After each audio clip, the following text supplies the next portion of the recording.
person is wicked, goes against the Torah, whatever success they're given in this world, it's certainly not a blessing. It doesn't matter what you say, what you think, what you do, what I say will happen. Because I don't listen to anybody. You quote the scripture to me, I will dismiss it. You wake Buddha up from his grave and bring him, I'll still dismiss him unless he agrees with me.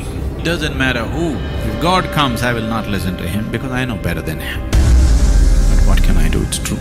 Money that comes in any form of wickedness is never blessed money. It's cursed. How much money did you pay for Tyler Perry's Gulfstream jet, for example? Well, for example, that's really none of your business, but… Isn't it the business of your donors? Listen, I paid. You kind of caught me off guard here, okay. You said that you don't like to fly commercial because you don't want to get into a tube with a bunch of demons. Do you really believe that human beings are demons? No, I do not. And don't you ever say I did.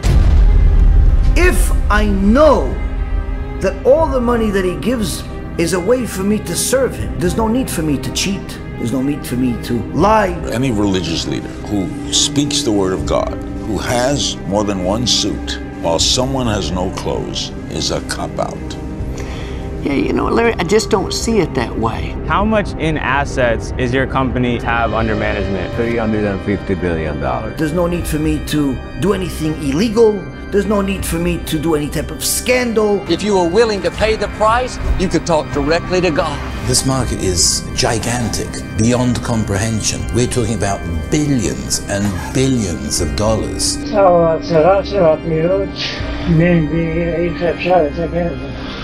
One of the things that I've been speaking against over the last several years, that's mamash the Satan himself attacking Am Yisrael with cash advance. These guys call businesses across the country and they're offering quick money. They say that if you're in a tight spot, they can get you 50, 100 grand overnight. There's no need for me to take advantage of anybody. I had these guys selling their houses, life savings, loans, all of it to me. Give me it all. Real happiness, real fulfillment doesn't exist in that business. Some new explosive allegations in the Tony Robbins sex scandal. Several more women are accusing the self-help guru of inappropriate behavior. By putting pictures of yourself on social media, on your WhatsApp, on your TikTok, on your Facebook, and all of these different places, you yourself are minimizing your significance in the world. The world of deepfakes is very sinister. A world of digitally altered videos and images that can be made using just one photo of someone's face. People who spend more time on Facebook suffer higher rates of depression than people who spend less time on Facebook. It'll destroy relationships, it'll cost time, and it'll cost money, and it'll make your life worse. 37% of teenage girls between 13 and 15 were exposed to unwanted nudity in a week on Instagram. You knew about it. Who did you fire? We now know that many of the major social media companies hire individuals called attention engineers who borrow principles from Las Vegas casino gambling, among other places, to try to make these products as addictive as possible. Dr. Lawrence American Board of Psychiatry and Neurology shows us what happens to your brain when you watch porn using SPECT scanning. It says what they did was evil in the eyes of Hashem. Being promiscuous and all of the immorality is considered evil in the eyes of Hashem. Controversial recent ad campaign featured kids with a bear in a bondage outfit. Wicked people succeed tremendously with an enormous amount of money. Don't look at the bank account, look at the life. More times than not, that money is a curse on that person. Nobody ever tells you that, like, when you get to the top, there's nothing there. There's nothing there. There's just more of that if you want it. The 666 pair of sneakers feature gold pentagrams, inverted crosses, as well as human blood inside the sole. Some have dubbed this performance as a satanic worship service on primetime live broadcast television. Why do you still do it? Why are you still out here? Well, it goes back to the destiny thing. I made a bargain with it a long time ago, and I'm holding up my end. What was your bargain? To get where I am now. Should I ask who you made the bargain with? With the chief commander. On this earth? And this earth, and then in the world we can't see. Those people, with their false beliefs, go further and further away from God. And in the end, they'll be punished for it.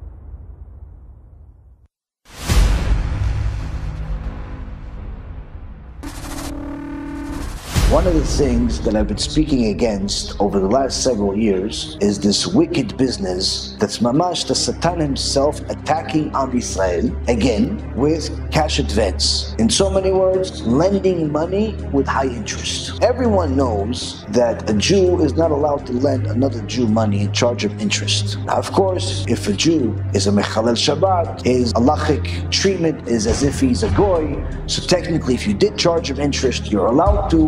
Ovadia paskins that way, and many other paskin that way, but they don't recommend you doing it anyway, simply because it'll get you used to charging Jews interest. And number two, if he does tshuva, you have a very serious problem. Whether it's the lender, the borrower, the broker, all of them have no olam haba. All of them are in very, very serious problems. So you would think, oh, this is clear cut, this is known already throughout all of our history. What's the problem? The problem is that Jews are known for being in the lending business throughout all of history. Even from the time of Shlomo HaMelech.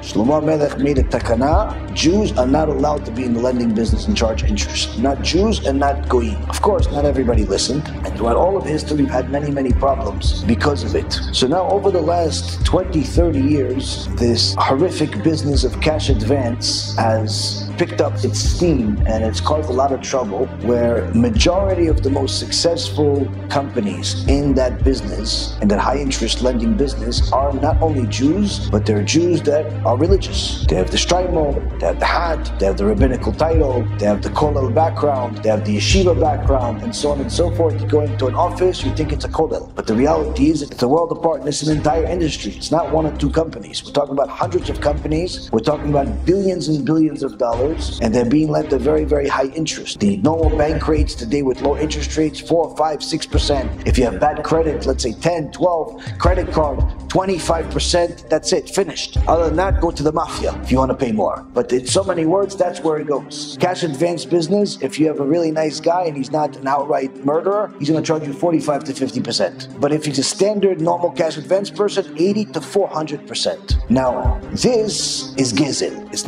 not considered lending. It's considered stealing. Even a teriska would not work on such a business. We have a history of this. Many of the chachamim forbid charging interest. Now you're going to tell, yeah, they forbid it for the Jews. No. The prohibition is to not charge goyim interest. It's needless to say, the Torah forbids you from charging Jews interest. But now the lending money with interest to goyim that everybody's talking about, that it is permissible with under those conditions, it's lending with interest. That maximum rate is what's permissible by the government. That's the average rate. Meaning, let's say if it's bank rates, the bank is average, let's say 10%, that's what you're allowed to charge. You're not allowed to charge 15% or 20% or 15%. No, you're not allowed to do that. So needless to say, you're not allowed to charge 50 and 100 and 200%.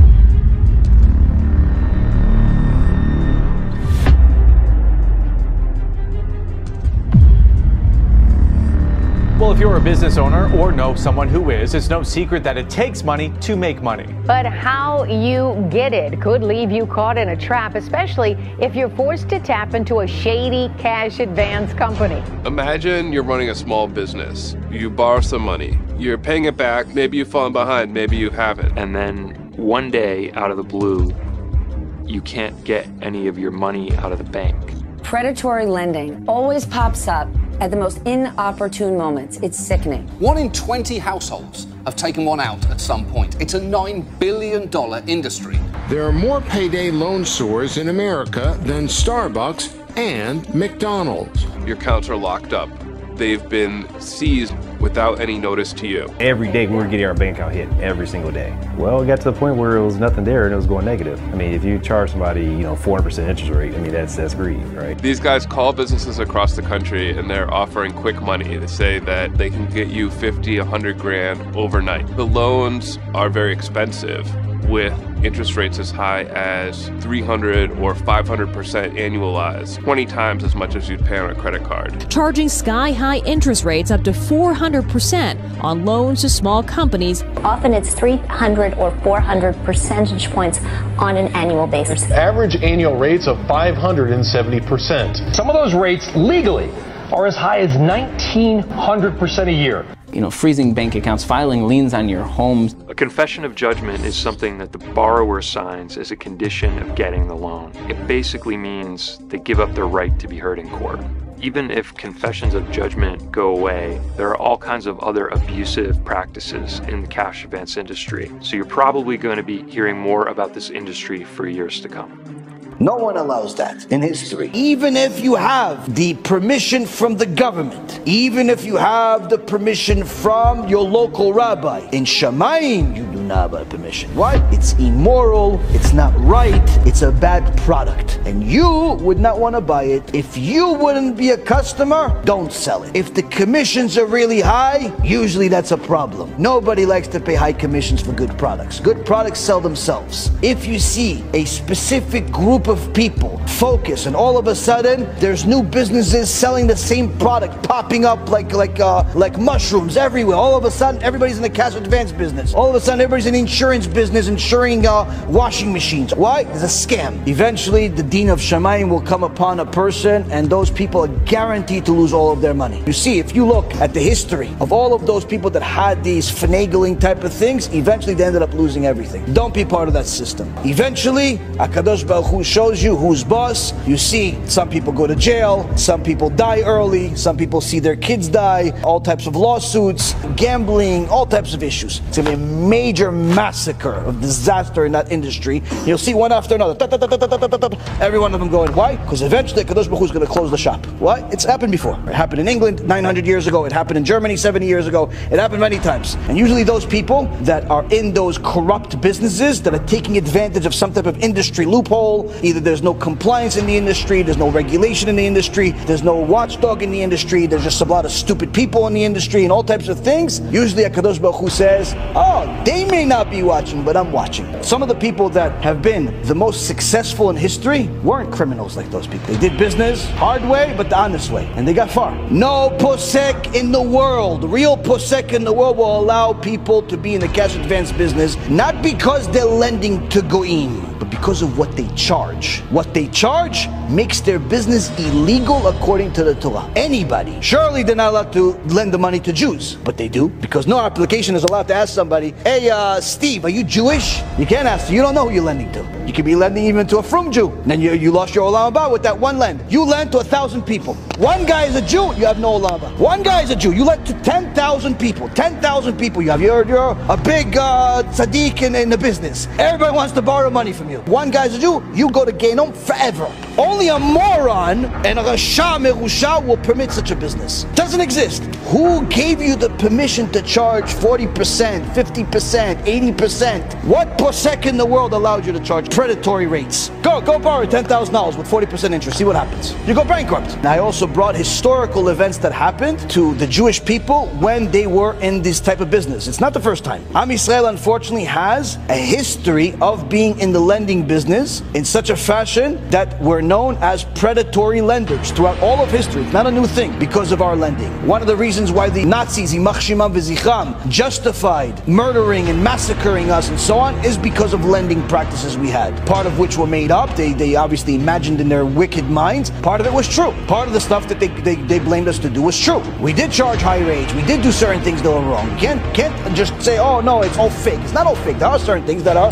historical validations. And the reality is, every single time we were in a position of power, it's because there were a few Jews that were lending money to the Goyim, and many times it happened that they charged them high rates, and the Goyim got angry, and they revolted. Why? Nobody wants to pay the high interest. So what do? Instead of paying the interest, they kill you. Simple. It's very easy for going to kill you. So all of these people that are building this industry, I've said it in my shulim in the past, and I'll say it again. All of the Jewish people, and you could put this on YouTube, because it's already on there anyway. You could send it to all the rabbis and send them, it's from me with my face. Every single person that's writing people a permission to be in the cash advance business, all these stupid businesses, all the fake stuff that they're doing, every single one of those rabbis will go to Gehenom and will never come out. They are part of creating the next Holocaust that's coming to America. History shows us what we've done, what transpired, what we're doing, and what's transpiring. Cash advance business rise, anti-Semitism rise. They have themselves a problem with HaKadosh Baruch Hu. It's a problem that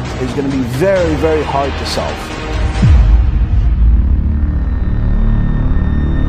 The Gaon, Rabbi Yechezkel Landau, in his Sefer, Drashot Tzlach, on page 539, he warned about this danger of Jewish people lending money with interest. And he writes as follows: it's forbidden to lend with interest to those nations whom we live in their shadow and treat us favorably. They are people of faith, believers of the blessed Creator, and the Torah of Moshe came from heaven. Anyone who takes interest from the nations in our times, more than the norm in the markets of that country, is committing two evils. One, the very fact of taking interest payments itself is evil, and furthermore, he is in the category of a rodef, who is among those who put the Jewish people in danger by giving us a bad image in the eyes of the nations. It is appropriate for us to follow the attributes of the Holy One, blessed be He, who desires kindness. But as a result of our many sins, continues Rav Landau, the wicked people act the opposite of this instruction. As Shlomo HaMelech says in Proverbs 12:10, the mercy of the wicked is cruelty. We can clearly see that those people who lend money with interest initially seem to be an act of compassion and lending money to the poor in his time of distress. However, in the end, we see that this is an evil and cruel dispensation. This lender increases the interest and makes things tougher on the borrowers with biting interest. Eventually, the poor man simply cannot bear it, and the lender comes to take away all the poor man's property as part of his interest obligations. Similarly, brings Rav Ephraim in his sefer, Rav Michael HaKohen Baruch narrates in his book called Zichron Av Ubno, page 334 and 335, his own memories of his life when he lived in Ukraine in a place called Colombia. And he tells of how there were certain Jewish personalities who took high interest, even more than the value of the principal amount, meaning over 100% interest, and they caused a lot of animosity towards the Jews by the non-Jews. 100% in cash advance is cheap because some of them are charging 600-700% and even some as high as 4,000%. But here he's talking about how this interest of 100% caused anti-Semitism in Ukraine. If that was enough, this would be sufficient. But there's more. An historian by the name of Eliezer Bashan came to the conclusion in his book that there was a certain degree of justification to the hatred that the locals had towards the Jewish population in Fez, Morocco. This was due to those Jews who were on one hand enjoying the hospitality of the foreign nation, but yet on the other hand, they were lending them money with high interest. Even the rabbi of Fez of Morocco at the time from 1873 to 1900 also agreed and joined in holding these Jews at fault. Meaning this is not just a lone historian that is agreeing with the Gentile perspective. No, the rabbi of Morocco agreed that these wicked Jews are causing anti-Semitism. So whether it's Morocco or it's Ukraine or it's Poland or it's Germany or it's anywhere in history, you saw Jews lend money with interest, it creates anti-Semitism. One of the businesses that many people are going to today is this rotten business. The Satan pays cash, and a lot of it, people think that they're going to do good, and therefore they'll be able to give tzedakah. I can assure you, not a single dollar that you donate from that business is considered tzedakah. It's all considered stolen. Every single person in that business, even if you're a clerk, even if you do the paperwork, if you're a lawyer, if you're an accountant for them, if you're a secretary, needless to say, if you're a broker, a principal, compliance officer, and an owner, every single one of those people is bringing anti-Semitism to the world. Every single one of them is increasing the power of Amalek, and some of them are even part of Amalek. And worse of it all, any rabbi that takes money from those people, knowing that this is where they get their money from, without saying anything, without stopping it, without at least rebuking the guy and trying to get him to do tshuva, you are a partner to the crime. Why? By you taking money from these criminals, you're in essence enabling them to continue doing evil. If you are in a horrible, spiritually deformed business, whether it's the cash advance business or any other business, if you're cheating your customers,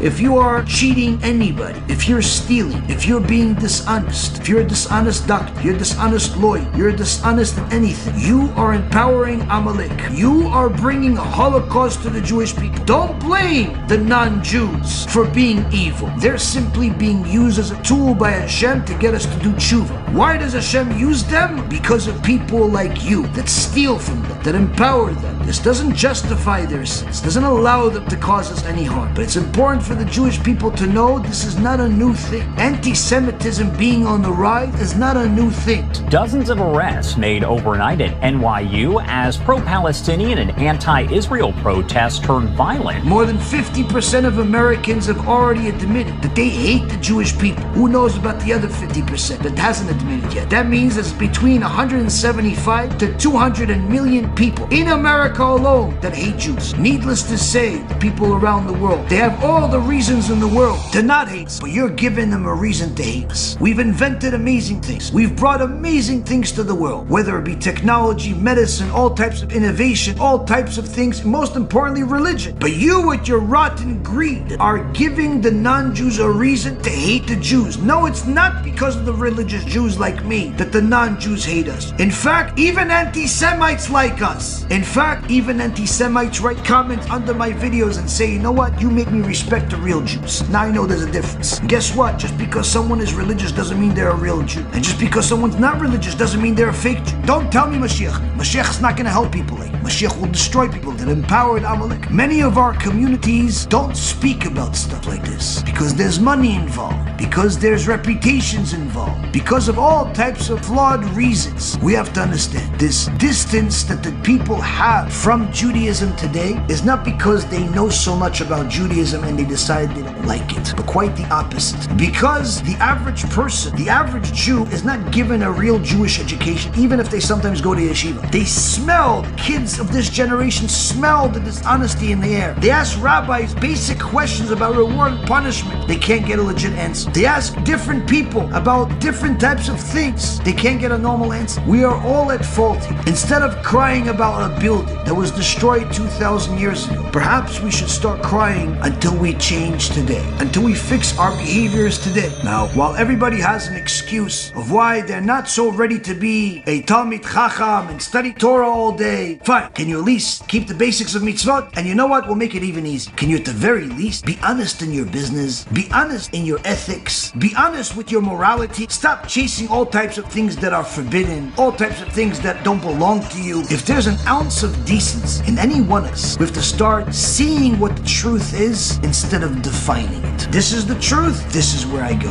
Whether it's Morocco, or it's Ukraine, or it's Poland, or it's Germany, or it's anywhere in history, you saw Jews lend money with interest, it creates anti-Semitism. At the time of the Holocaust, many people were in a similar situation like we are today. Anyone that studies the Holocaust a little bit will see that it's almost identical. With the exception of iPhones and iPods, everything else was the same. Intermarriage before the Holocaust in certain parts of the world, especially Germany, was over 80%. Intermarriage in America, which is the modern day Germany, is over 80%. That means that 8 out of every 10 Jews in America, we have 6 million Jews in America, give or take, 8 out of every 10 are marrying non-Jews. Hashem Yirachem. Now that means if things continue, they continue marrying Goyim. We are one generation away from simply not having Jews. Hashem Yishmo. When someone asks you, where was God during the Holocaust? The honest Torah answer is, He did it. That's the answer. How do we know He did it? He said He's going to do it. He said in Parashat Kitisa. He said in Parashat Kitavo. He said in Parashat Azinu. He said in Parashat Bechukotai. If we don't do certain things, He'll punish us. But specifically, things like intermarriage, Chilul Shabbat, things of that nature, He says the punishment very, very heavy. To such an extent that He gives you details of what happens if we don't take Him seriously. He says, treat me with casualness. You don't care about what I say,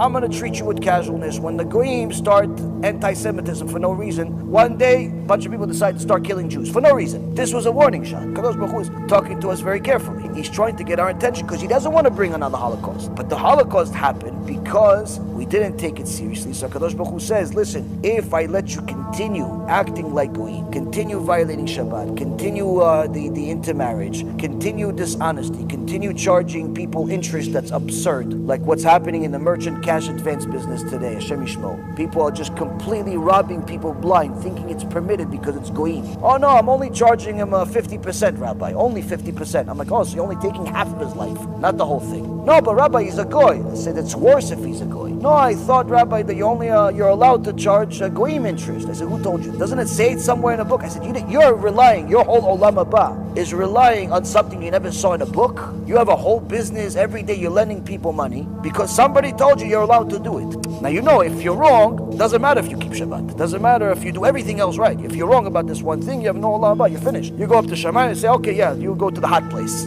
Why? But I kept Shabbat. Yeah, we'll set off the fire on Shabbat. If a person makes a mistake because he didn't study, HaKadosh Baruch Hu doesn't count it as a mistake. Counts it as if he did it on purpose. You can't go up to Shamayim and say, Hashem's gave you 70, 80, 90 years, and say, I didn't know. Because for your business, you studied for 20 years. For your law degree, you studied for 20 years. So how come you didn't learn how to be a Jew? In a Torah, Rabotai, anytime you have a Shiur Torah, the rabbi is supposed to provide you sources, what book it's from, where is it from, why?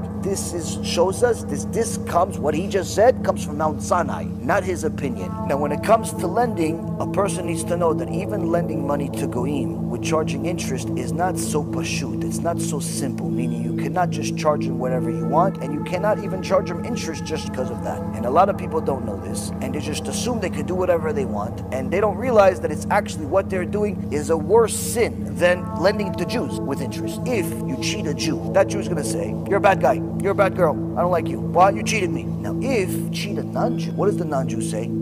All Jews are bad. It's not just you anymore. Everybody's bad. And that's called Chilul Hashem. Desecrated Hashem's name. So when we do something bad to goyim, it's much, much worse than doing something bad to Jews. That doesn't mean we should do something bad to Jews. But the point being here is that we have an entire industry that's been built over the last 15, 20 years called merchant cash advance that's predominantly led by Jewish people. Many of them pretend to be religious. They are doing the same thing that we did in almost every generation that had a disaster. If anyone ever read Mein Kampf from Hitler, Hitler tells the world why he hates Jews. He says the Jews created communism. The Jews of that time were communists. They hated religion, they hated Torah, they hated God. So they created something called communism. Hitler thought of himself as a God believer, thought of himself as someone religious, even though he murdered millions of people. He justified it based on his demented ideology. That's what Christianity has been doing for 2,000 years. But the point is, one of the reasons why he hated Jews was because they were anti-God. But another reason that he sold to the people, that he said, you hate Jews also, even if you don't care if they're religious or not, because Jews are taking advantage of you. People said, how? Jews are the ones that are in control of all of the banks that are lending you with high interest. And everybody said yes. Meine Arbeit für richtig hältst. Ob du glaubst, dass ich fleißig gewesen bin, dass ich gearbeitet habe, dass ich mich in diesen Jahren für dich eingesetzt habe, dass ich anständig meine Zeit verwendet habe im Dienste meines Volkes. Gib du jetzt eine Stimme ab. Wenn ja, dann tritt für mich ein, so wie ich für dich eingetreten bin. Why? Because it was true. The Jews destroyed the economy in Germany by simply lending money with high interest. People that cannot meet this demand, the business is not growing as high as they thought it was going to grow, ended up closing down shop and saying, listen, I'm defaulting, and declare bankruptcy, you have to start all over. Oh, it was the Jewish guy. When Hitler says, yeah, all of the lending is from the Jews, everybody joined him. Overnight, a loser named Hitler that never had anything significant of meaning became a world leader that's very powerful. Why? HaKadosh Baruch Hu says, you didn't listen to the warnings, now here's the message. 500 years before that in Spain, the same thing happened. 900 years in England, it happened. 1186. The Jewish people were doing really well financially. Primary business, lending money, ignoring the Torah rules. One day, the leader of the place goes on vacation. They're going to decide to start mass murdering Jewish people in the streets. Why? We're tired of paying you interest. This, Rabotai Karim, is repeating the same story over and over again. This is why Shlomo HaMelech 3,000 years ago says it's not allowed to lend people money with interest even if they're not Jewish. Where is this leniency to lend non-Jews money with interest comes from? It comes from the Gemara, it comes from a few Chachamim that say it's only allowed if the person is a Talmid Chacham, meaning he studies Torah all day, so he doesn't have time to go work on Wall Street or work on Diamond District or work construction, because he learns Torah all day, but he needs to make a living. So he has a little bit of money his parents gave him or some people gave him. He can lend it to some goy, charge him just enough money to make a living. He needs $2,000, $3,000 a month. That's all he's allowed to make. Meaning you're not allowed to become wealthy off of this money, which is the opposite of what's happening. This is an industry that has grown so big that in just the last 5 or 6 years, there's been at least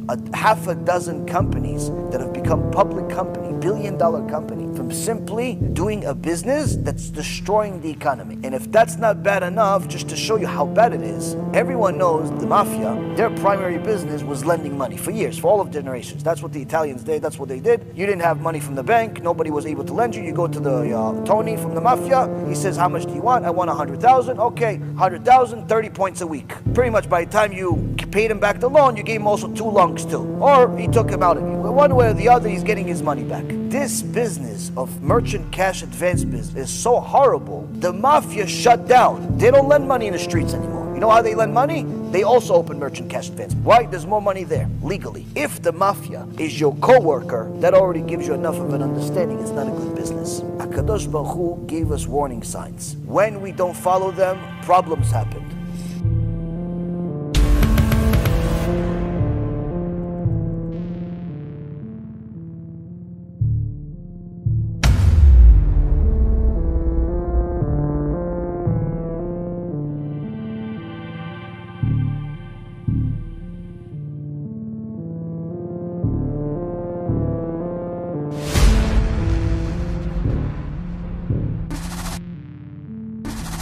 Think that the Yetzer Hara has changed. He hasn't changed. He just modernized himself. The Yetzer Hara is very modern. He's so modern, he's more modern than you. He knows about the fashion that's going to come out before you do. Why? He's responsible to bring that stumbling block in front of us. And a person that thinks that they're going to be able to use this excuse in Shamayim should also read another thing that Shlomo HaMelech said, where he says in Mishlei, in Proverbs, chapter 19, verse 21, and you read it in your prayer in your Siddur. Rabot machshavot belev ish, ve'etzat Adonai hi takum. Shlomo HaMelech, the wisest of all men, says many designs, meaning many ideas, are in a man's heart, but the counsel of Hashem, only it will prevail. A person can have all types of ideas. He can have an idea, no, I'm going to do this business, I'm going to be a billionaire. Okay, it's good you have confidence. It means zero. Very good. You need to have confidence before you do something. But as far as whether that's going to lead to a certain outcome, absolutely not. Unless that confidence is in Hashem. If that confidence is in Hashem, that could actually change the outcome. Why? Because having confidence in Hashem by itself gives Hashem a reason to give you what you want. If what you want is good. As far as to just have confidence, I'm going to start this business and therefore I'll make money, doesn't mean anything. It means something in fairy tale land. You know, all these gurus of today, there's like a new guru every day today. Used to be just Tony Robbins, Zig Ziglar, and a few other guys that said the same exact idea in different words. Now every Joe Schmo is a guru, has a YouTube channel, and he sells you a course that says absolutely nothing for $2,500. What did he tell you? You have to work hard. I'm only looking for people who are dedicated to this, who are going to be focused on this. This is for people who are willing to put in work. This is for real people who are willing to put in real work. You have to believe in yourself. You have to listen to all my videos and buy the books that say the same exact thing as everybody else before me. And it's all revealed right here in this book. I'm gonna give you this for free. You're giving away your free book. You're just trying to sell me stuff. Of course I am. I have no shame. I have no guilt. I have no hesitation. Every day there's a new guru. Some of them never made money working $15 an hour. First job, being a guru. I'm going to teach you how to be a millionaire. How? Do what I do. Tell people how to be a millionaire. The guy never made $1. People are buying it. They start these courses. They drag you on for an hour and a half. By the time you listen to this Joe, you already feel committed. Oh, because he gave me a free seminar. All my secrets I'm going to unveil to you. This is the blueprint to becoming a millionaire, and I'm going to walk you through the levels to becoming one. An hour and a half later, he hasn't said anything. He told you his sob story of how he used to be homeless before he fooled people like you. I was a very insecure kid. I was slightly pudgy, and now I'm on the Australian Financial Rich List under Margot Robbie. Felt like a jail cell. I felt my life literally being sucked out of me minute by minute. And believe me, there was other failures in between, times when I didn't sleep for months on end. And I got beat up quite a few times. He was tired of day-to-day job and the grind, and now he figured out how to do it, and now I'm going to tell you, but before I tell you, let me tell you what else I went through. An hour and a half later, I'm like, okay, tell me something. Oh, you want me to tell you the real secret? Subscribe here. $26.99. Not $26.99. $2,699. And guess what? They're selling it by the dozens. I'll never forget, these guys paid $12,000 each to sit in that chair.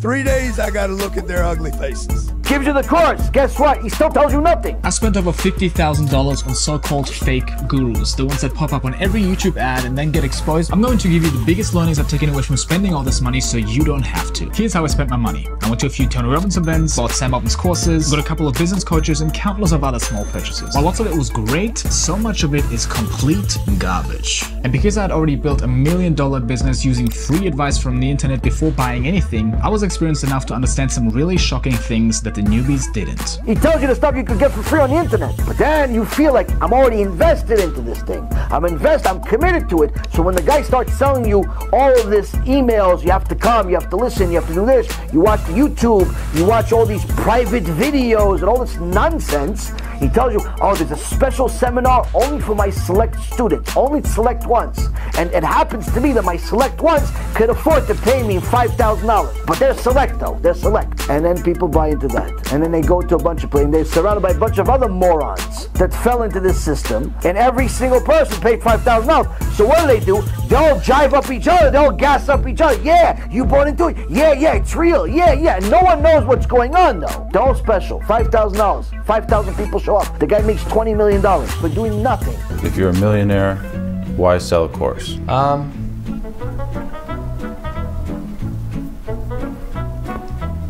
I need to treat money like it's sacred. But guess what, guys? The next seminar is going to be even better than this one. People buy into it and buy into it. And today, one of these commercials that you have on YouTube, this kid, honestly, if he still wears a diaper, I wouldn't be surprised. But he's a guru. He didn't look a day older than 16. But he's telling people how to be rich. And there's countless people like this. Countless. I've made over $500,000 at 15 years old in just the last 6 months. And it wasn't through getting this. I simply just used Snapchat. I just made $5,000 this morning with a stock trading strategy that I want to explain in this video. In this video, I'm going to walk you through the exact steps that you need to take to make money selling online courses. I'm literally going to share my entire blueprint with you that's allowed me to make over $1 million in the past year, so make sure you tune in and pay attention. It is really stupid. Why? Because people are not searching for the truth. What are they searching for? Quick way out of my problem. This is also has to do with the Mashiach ideology that people have, where they want Mashiach now, without actually knowing any of the laws and the actual reality that has to do with Mashiach. Where it actually says Mashiach comes, is going to be Gog and Magog. It's going to be war. Lots of people are going to die. You're going to know some of them. It's not going to be a fun time. If Rabbi Eliezer ben Horkinos and all of the sages that discussed Mashiach said they were scared to live at the time of Mashiach, but you're saying Mashiach now, it's a little bit of a problem, right? They knew more than you and they were scared. How come you're not scared? So that's the thing. People think that Mashiach is like the Social Security office. You know, it's going to give you some money. Oh yeah, they fired me, poor me, they fired me. Okay, no, what do you want from us? I want you to give me a check every 2 weeks. Oh, okay, no problem. Fill out over here. It's not our money, and we'll give it to you. No problem. Here you go. $500 a week, $1,000 a week, no problem. People think that's Mashiach. What happened to you? Oh, I made all these sins. Oh, you made all these sins? Okay, what do you want to check? How much you want me to pay for this? Okay, so here you go, check, here you go. Give it to God. Bro, give this check to God, he'll pay for all your sins.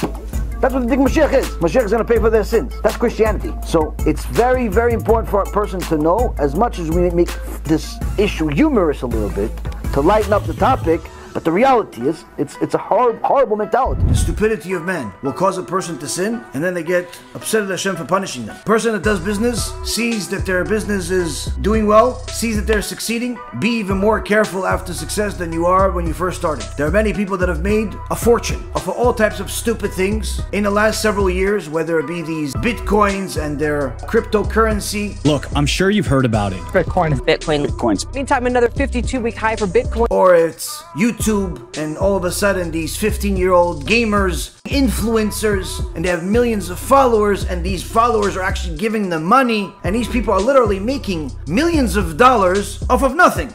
Today I'm here at one of the largest gaming tournaments in the world to find the top players and ask them how much money they earn. So how much are you bringing in full time? Over the past like 3 or 4 months, I made about like 30K. How old are you right now?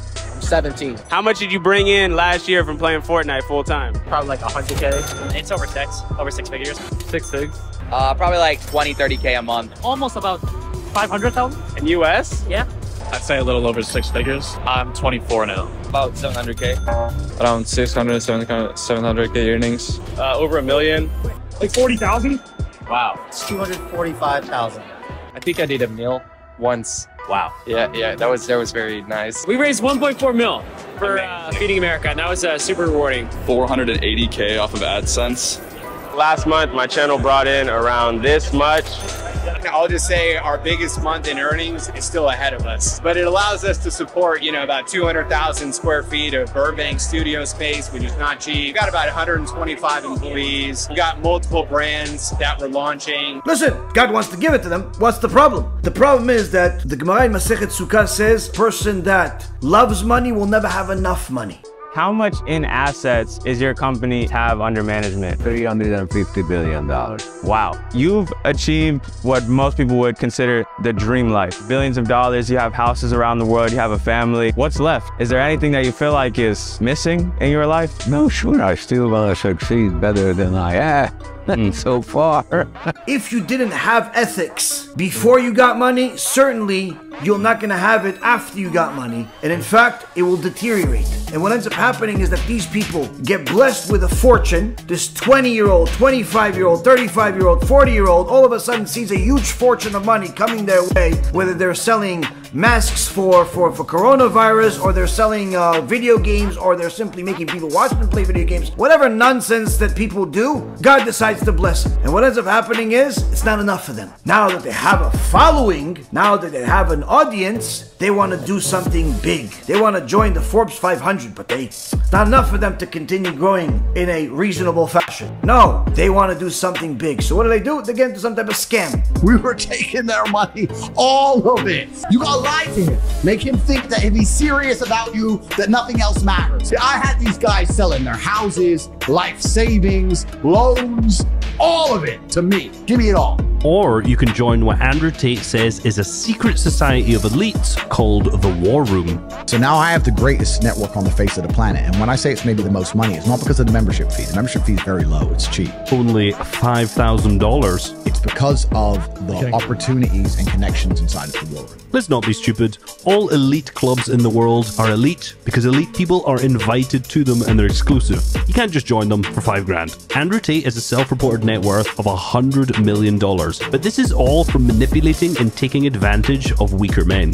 All of it to me. Give me it all. But don't just take my word for it. So I like to make money off the vices of the weak. They start promoting some type of off product, off thing, some type of Ponzi scheme, and many times they end up hurting a lot of people in the process, as it's happening right now. Many of these people that have made a fortune on the internet and all types of social media, so-called personalities, are literally conning the very same people that gave them the money that made them successful. Speech is even more dangerous than appearance. There are many people that look like average Joes, look like average people, but yet when they start speaking, they can manipulate people, and the Torah calls them the slick-tongued people. These people have the gift of gab. Either they're very good speakers or they simply know how to manipulate words in such a fashion your average person will believe them. And it's not even necessarily that they're so entertaining, but rather that whatever they're saying is believable. And unless a person is going to double check every word that they said and invest time into checking, they're simply going to take whatever they said to the bank. These speeches are certainly one of the key tools that the scoundrel, the crook, the imposter uses often, and even movements. Why do they do all of this? Why do they dress this way? Why do they speak this way? Why do they move this way? Says the Chazon Ish, so as to win the hearts of his townspeople, causing them to trust him, to believe in him, and then use this trust to spread falsehood to benefit himself. Although that part is a given, anytime somebody misleads, it's for their personal benefit. But the way that the crooks work is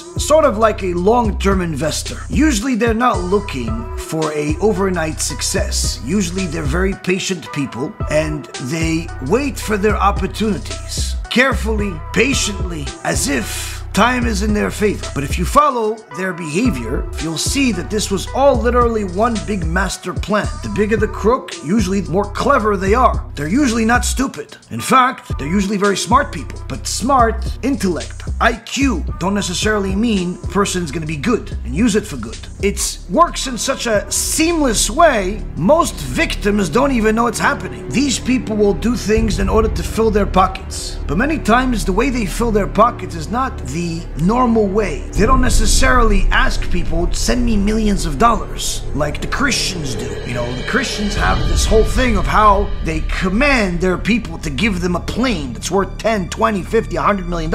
And somehow the people foolishly listen. They command their people to give them 10% of whatever they make, or else they're exorcised from the community. They're frowned upon. Here we see that, of course, it's because the evil inclination when it comes to funding Torah is much greater to fund idolatry. The evil inclination wants you to fund idolatry, hence the reason why there are so many of them, so many big churches, so much money going in. But the point being is that when the other places, the other religions, the other belief systems misguide and mislead their community, no Jew in the world is surprised by it. They've been doing it for ages. One was recently uncovered by the news where they said there was a certain pastor took his own community's money and simply stole it as a Ponzi scheme. And this is not the first or the last story of such. Many people hated the fact that many of these big churches were led by people that were very, very wealthy to the point of obnoxious wealth. Multiple planes, fleet of planes and boats and all types of things, while some people in the community barely had something to eat.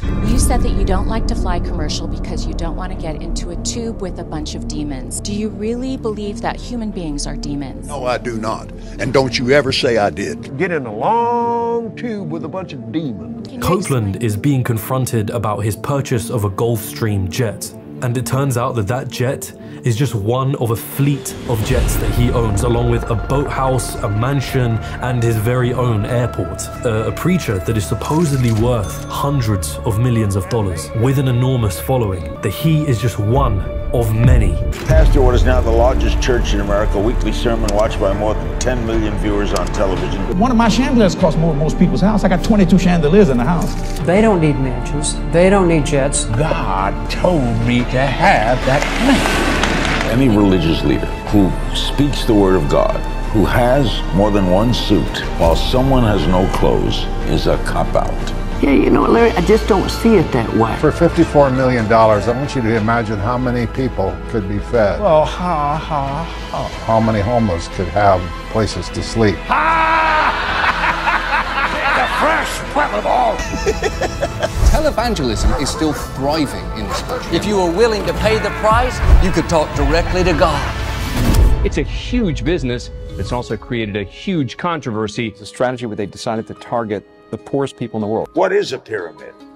What is If that's not a pyramid, what's a pyramid? People think, oh, it's only a course, right? $26,000. Are you listening, everyone at home? Are you listening? All he had to do was sell more access to himself. Of course, spitting at Hashem in the face in the process, many of these people care less about Hashem. They care about money. Doesn't matter what you say, what you think, what you do, what I say will happen. Because I don't listen to anybody. Doesn't matter who. If God comes, I will not listen to him because I know better than him. So when it comes to life, fundamental life, I am an absolute authoritarian. How to spot the criminal. How to spot the crooks that are misleading communities in the most awful ways. This is a lesson that each and every single one of us, that if we can follow it, it's going to help you avoid a lot of anguish. Great is the sin of the scoundrel, so as to win the hearts of his townspeople, causes them to trust him and believe in him, and then uses this trust to spread falsehood to benefit himself, doing many bad deeds in order to fill his own pockets, and covering his deceitfulness with smooth talk, presenting himself as innocent and incapable of deceit, as if his ways are straight and his words truthful. Tithing lays the foundation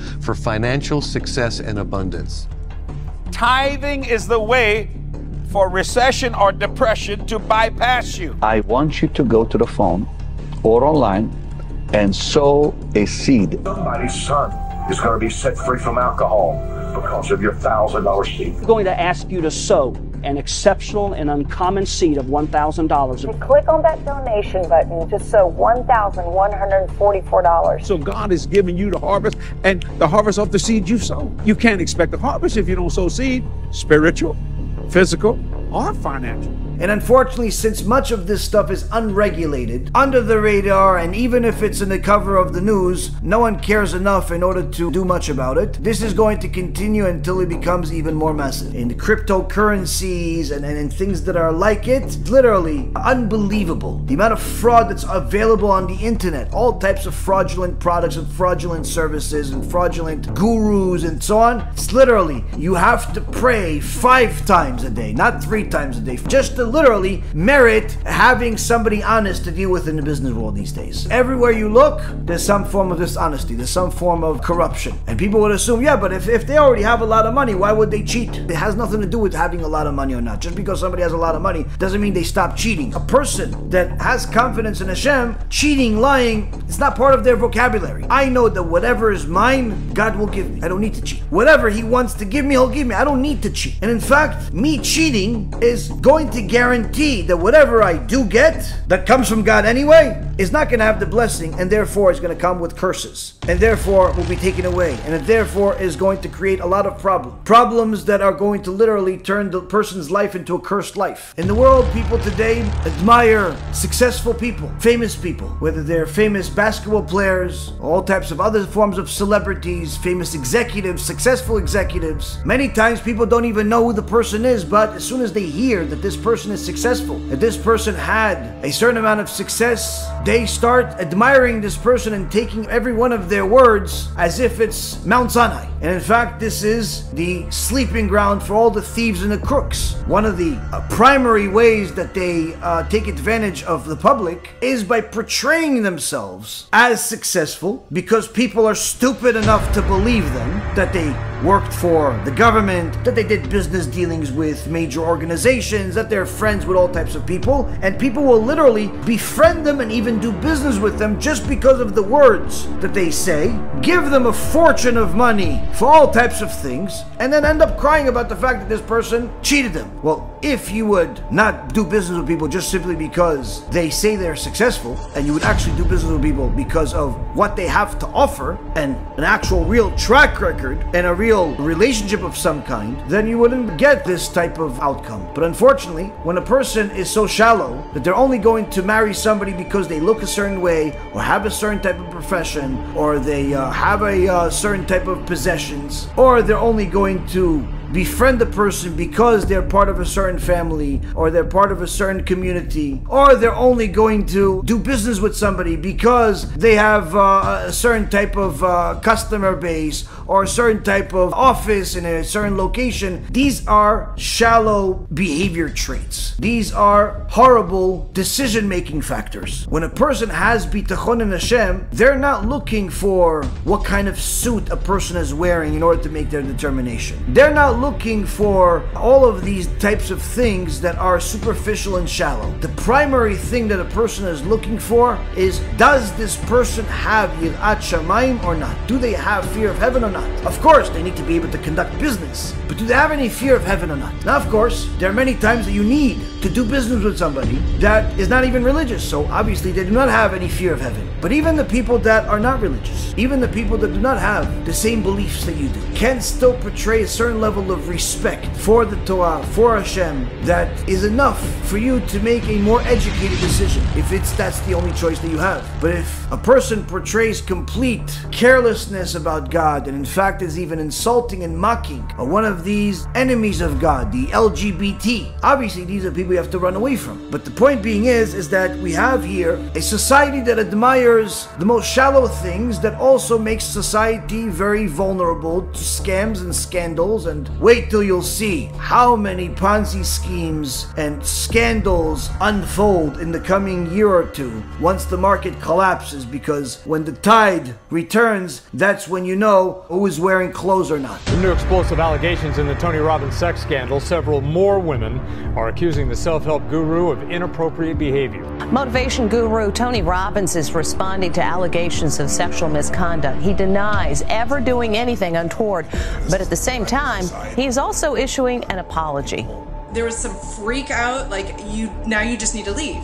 Kimberly is one of 9 women who have told BuzzFeed News that Robbins groped them, exposed himself, or made unwanted advances. And you'll see many, many times biggest scandals in the world end up being shown at the end of a bull market, at the end of the uprise. And there's going to be a huge amount, much more than what we've seen so far. Already before the whole crisis, there's already a huge amount of scandals just now in the currency, the cryptocurrency industry. The second biggest exchange just showed that it's completely a Ponzi scheme, corrupt. The guy was supposedly worth $35 billion last year. Today, it's obviously a negative net worth and he's on his way to jail. The highly anticipated criminal trial and sentencing for Sam Bankman-Fried is kicking off, with Sam facing 7 counts of fraud and conspiracy that could net him a life sentence, worth $32 billion in just a few short years. But then even more quickly went bankrupt virtually overnight amidst discoveries of massive fraud and scandal. He graced the covers of Time magazine and rubbed shoulders with the likes of Tom Brady and Bill Clinton in the Bahamas, where he lived like royalty. Now, with billions of consumer dollars completely wiped out and many thousands of lives ruined, Sam has become the very embodiment of crypto abuse and bad behavior that he said he was campaigning against. But just how did we get here to become the greatest fraudster of all time? Obviously, if he was worth $35 billion, the supposable exchange was worth much more. These types of scandals are small in comparison to what's coming. Unethical, illegal, and corrupt business practices have become standard in a society that's absent of Torah. Every single second, you stay friends with your old Christian friends, with your old missionary friends, with your old atheist friends, with your old friends that are anti-Torah, is a life risk. And that's why the Chachamim say, stay away from the ugly and even what looks like it's ugly. What does it mean if it looks like? It's one of your religious friends that likes to watch movies. He's religious, but he likes to go to the movie theater and watch a few filthy movies over there. Stay away from him too. Within a matter of time, he'll affect you. She'll affect you. Your best friend since kindergarten, she doesn't really like the Torah. She doesn't really like to walk around modest. Stay away from her too. It's only a matter of time. If you're in a transition to do tshuva, being surrounded by people that are part of your past will keep you there.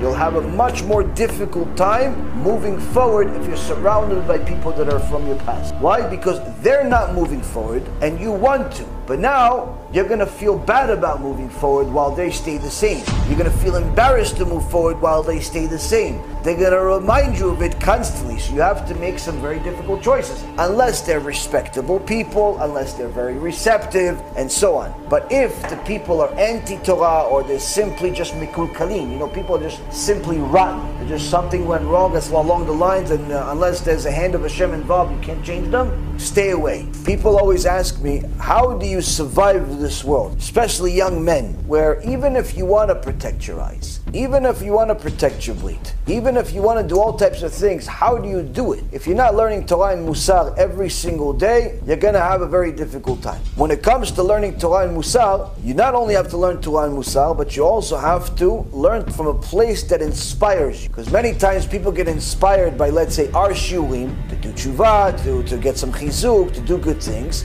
and then they figure they finished. They watched 50 shiurim, 100 shiurim, 200 shiurim, they figure they're finished. Well, let me move on to just learning books. Mistake. Why is it a mistake? If those shiurim inspired you to get started, they're inspiring you now. And you abandoning it, you letting it go is a mistake, and you could easily fall back to where you used to be. You have to keep doing it. Second thing is you have to put a fence around certain things, meaning you have to try to mitigate the risk by not putting yourself in risky situations. So for example, for young men, where they have a tough time, let's say going out in the public, things like shopping, HaKadosh Baruch Hu made it easy. Even though there's filthy stuff everywhere, but HaKadosh Baruch Hu gave us easy choices to avoid it. In most places that Jews live, it's relatively developed areas, and you could simply not go to the stores. Ever. You need food, you need something, you press a couple of buttons, within a little while, boxes show up. That's it. That's the way it is. Why? Because you want to limit certain things. Can you go to the store? Yes, you can go to the store. But if you know that you can't handle it, don't go to the store. Be conscious of the fact that there are certain places that trigger you, and you have to think of a solution. And a solution doesn't mean like, oh, no, you know what? I'm going to go, but I'm just going to close my eyes the whole time. You have to be realistic. This also includes protecting yourself from televisions on cable channels, from internet, websites, and all types of channels that are full of garbage, from music that's full of garbage. You have to get rid of a lot of the stuff that triggers you. If you want to progress, that means you have to abandon the past. But the point being is that if you know that something causes you to think of the past too much, you have to abandon it. There's certain things you have to be more strict with than others, but nonetheless, you have to move away from the danger. If you're going to be surrounded by bad people, you're going to be affected. Whether you are good or bad in your nature doesn't matter. It's a matter of time, it's going to affect you. Stay away from evil and do good.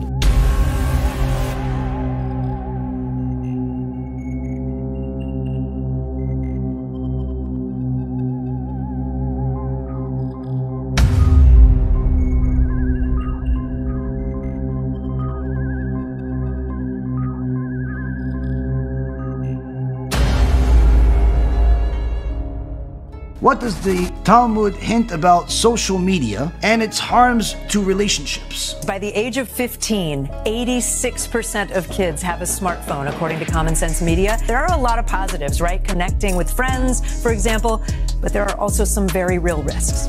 46% of teens 13 to 17 said that social media makes them feel worse.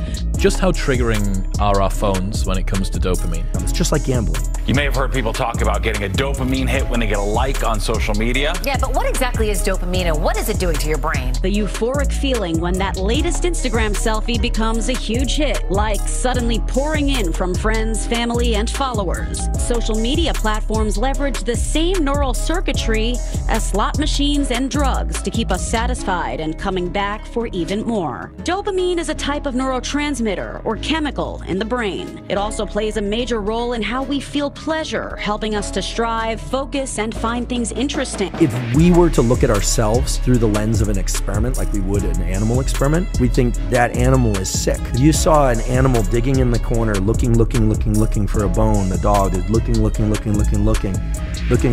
you'd think, that's really sad. That's us. Once that dopamine high wears off, we're often left feeling even worse than before.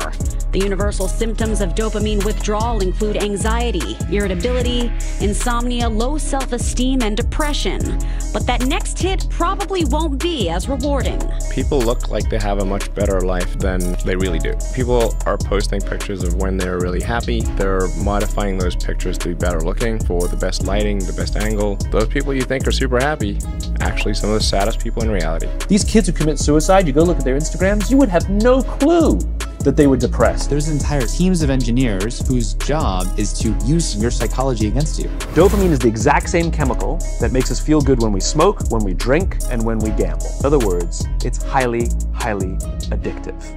Well, if you believe some headlines, you'd be convinced that Facebook is single-handedly destroying the institution of marriage. A study published in Computers and Human Behavior last year did find a correlation between Facebook use and the likelihood of divorce. The story reported that as of 2022, Pew Research Center found 30% of U.S. adults are neither married, living with a partner, nor engaged in a committed relationship. Among the causes, among the factors, a reliance on social media and online porn. 37% of teenage girls between 13 and 15 were exposed to unwanted nudity in a week on Instagram. You knew about it. Who did you fire? 24% said that they had experienced unwanted sexual advances. They'd been propositioned. 17% said they had encountered self-harm content pushed at them in the last 7 days. It's important for a person to know that one of the things that the Talmud teaches us is not just about social media per se, but simply how to behave. In order to connect to God, it requires holiness. And holiness, Rashi and the Ramban both clarify it, holiness comes from the issues of morality. The more modest a woman is, the more holy she will be. The more modest a man is, the more holy he will be. Just because someone is modest because of their clothes doesn't necessarily automatically mean they're modest everywhere else. By being modest in behavior, in clothing, and just simply the way that they socialize, that automatically makes the person a vessel that is able to accept a certain amount of holiness in the world. Part of a woman's modesty, to her benefit, is going to determine what kind of husband she's going to get. Talmud in Masechet Sotah says that a woman that's modest will be a wife to a man that's righteous. A man that's wicked will get a woman that's not modest. Why? Because if she is modest, that means that she's is more likely to be righteous, and therefore the match that God's going to make is a righteous woman with a righteous man. If she's not modest, then there's no possible way that she could be righteous, and therefore the match for her that's perfect is a wicked man also. She's wicked, she goes to a wicked man. Furthermore, the sages teach us that just because a person is modest doesn't mean that they are completely oblivious of the joy of life, including the intimate aspects of life, while maintaining holiness and in fact elevating holiness and modesty. If a person ignores all of these things and simply just wants to live in the world the way the world is, then certainly that person is going to throw modesty into the garbage. She's going to post all types of pictures about herself and her life and even parts of her body on the internet, on social media, and that in itself is going to bring many curses to her life. Not just from the creator itself, but curses she's bringing upon herself. You yourself are minimizing your significance in the world, because instead of being the daughter of the creator, you are now have objectified yourself, and to tell people that your significance depends on the way you look, on what you eat, on where you go, on what you wear. You've in essence taken this extraordinary presence that God gave you, being the daughter of the creator, being the daughter of the King of Kings. You've taken that and all that comes with it, and you've minimized it into something meaningless and something that's only for a temporary amount of time. The food that you are putting pictures of you eating, that food, people may not like it tomorrow. It may end up being causing people disease. That dress that you are showing people off that you just got may very well be out of style by the time you post that picture or people look at it. And then instead of them celebrating it with you, they'll actually make fun of you that you're wearing it. The immodesty that a woman presents herself as, and whether she's wearing or not wearing certain clothes, is also temporary as the body changes. And all she will have is, number one, the people that simply only want to be next to her because of our physical shape,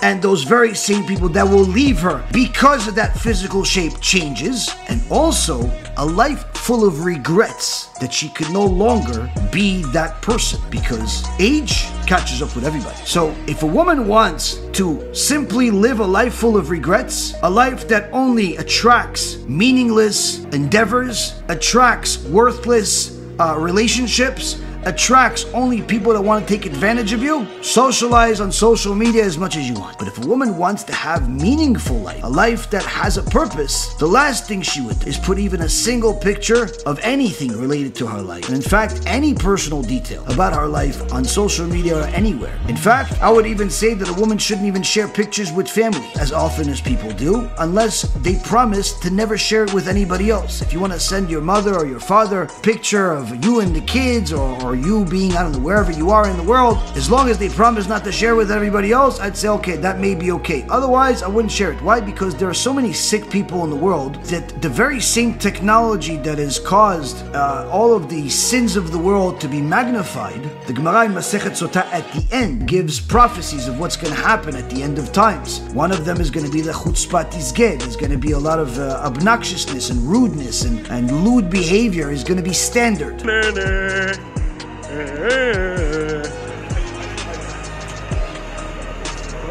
What? Little prop, what you gonna do? What you gonna do, little prop? Yeah. Yeah.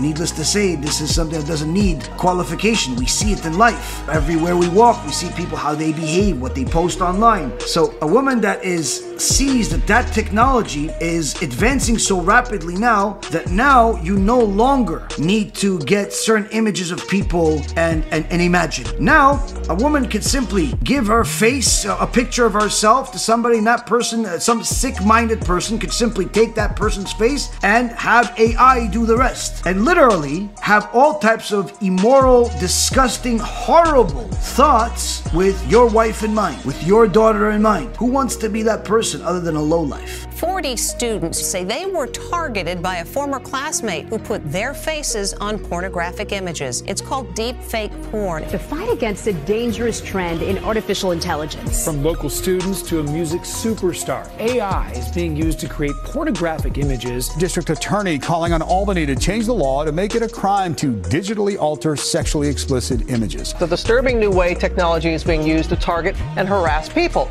particularly women, putting someone's face on someone else's body. A world of digitally altered videos and images that can be made using just one photo of someone's face. The world of deepfakes is very, very sinister. One study found that 96% of deepfake images are considered sexually explicit. The most targeted women are private individuals, and it's now done mainly using apps. This is what it looks like to see yourself naked against your will being spread all over the internet. The Washington Post reporting that these types of videos are popping up on pornographic websites more and more frequently. Why did you create images of young women in pornographic films and video?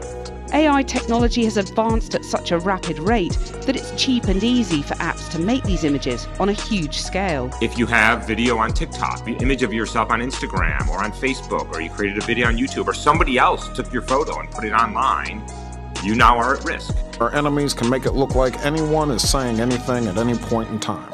You see, I would never say these things, at least not in a public address, but someone else would. Someone like Jordan Peele. Videos like these, called deep fakes, made with artificial intelligence tools that are easily found online and enable users who can find enough images of someone to take that person's face and put it on someone else's body. Deepfakes use machine learning to fabricate events that never happened, like Bill Hader shapeshifting. I said Seth Rogen was like, it was amazing. He has like a bike track in his backyard. It's phenomenal. and I did a Seth Rogen impression, and it was like I did a magic trick. Tom Cruise was like, yeah. And there's growing concern that in the wrong hands, this technology can pose a very real national security threat. Could become a real and present danger to our democracy. In 2023, 600,000 deepfake images of women and children, private individuals, were uploaded to 10 public websites. Social media is discussed extensively in the Torah, in the oral Torah, in the written Torah, in halacha, and it all begins with our treatment of morality, our treatment of holiness, and needless to say, how modest we want to live our life. One of the biggest tragedies that we have in our generation is the addiction to wasting seed. But everybody knows that wasting seed doesn't happen by itself. It all begins with the eyes. The Gemara Masechet Avodah Zarah says, careful at the things that you see during the day, so the Ra, the evil, does not come to you at night. Chachamim say, what's Ra? Ra is wasting seed. Chachamim say, from there we learn that wasting seed, being promiscuous and all of the immorality, is considered evil in the eyes of Hashem. There's nothing new under the sun. Wasting seed is literally in Sefer Bereshit. Adam Rishon left his wife after the sin.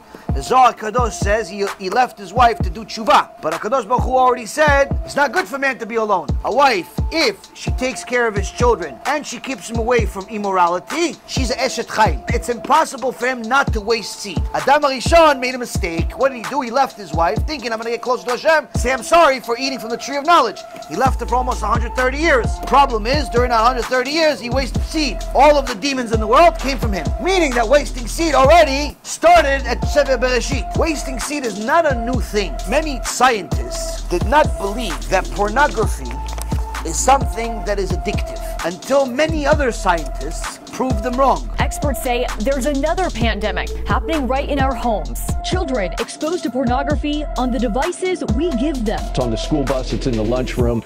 It can, in fact, be anywhere where a child has a device that's hooked up to the internet. It's happening earlier, in some instances, while kids are still in elementary school. I think a lot of parents are naive, thinking, well, he's only 8, or he's only 9 or 10.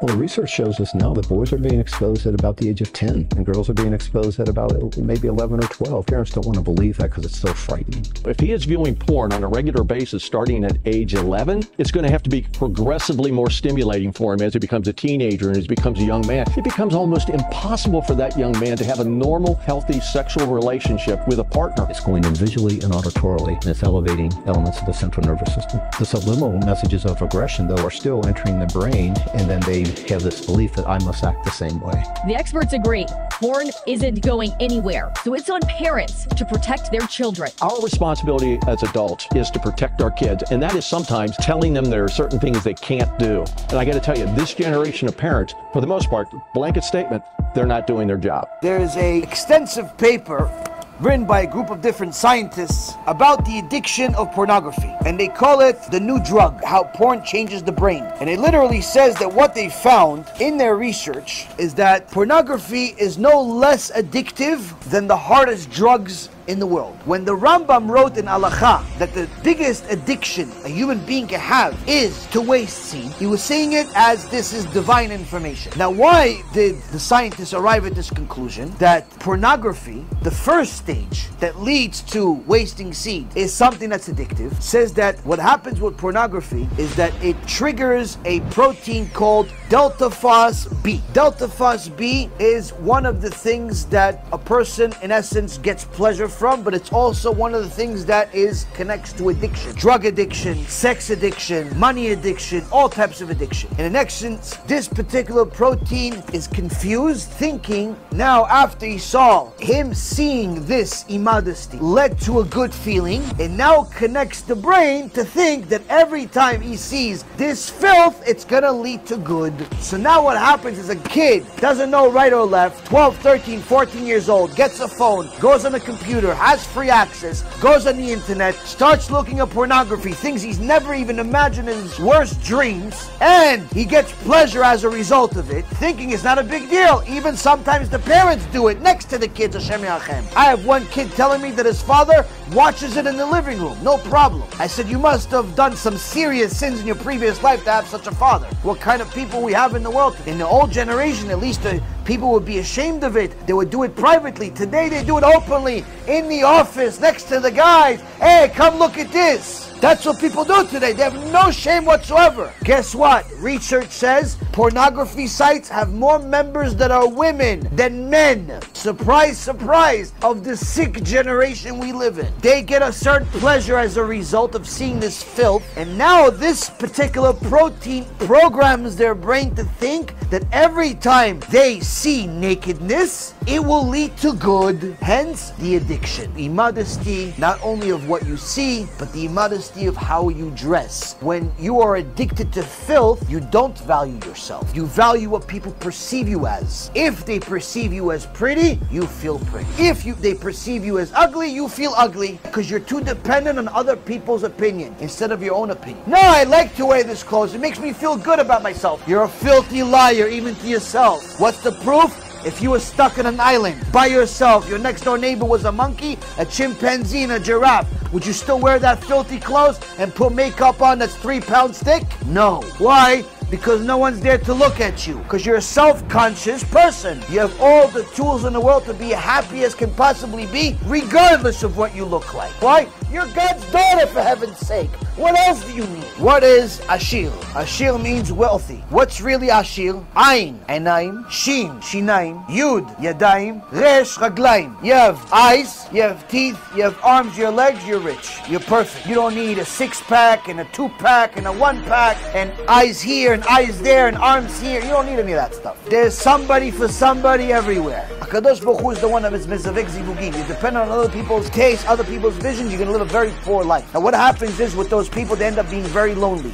I thought it would be good to be rich and famous. It would be good to be the opposite of this. It would be good to have stuff. It would be good to have money. It would be good to be invited to the party. Well, I've been invited. I've been in. We're having this chat in a private Swish members club in East London. It's super cool. There's bare brick walls. Everyone's double good looking. But I've been inside now. I've seen the other side of the looking glass. It ain't worth it. It's not good. It don't feed your soul. I still feel empty inside. When people say, oh, I want to be like you, I want to be an actor, I want to look like you, the question I always ask them is why? I was a millionaire, beautiful women in my life. I had cars, a house, an incredible solid gold career, and a future.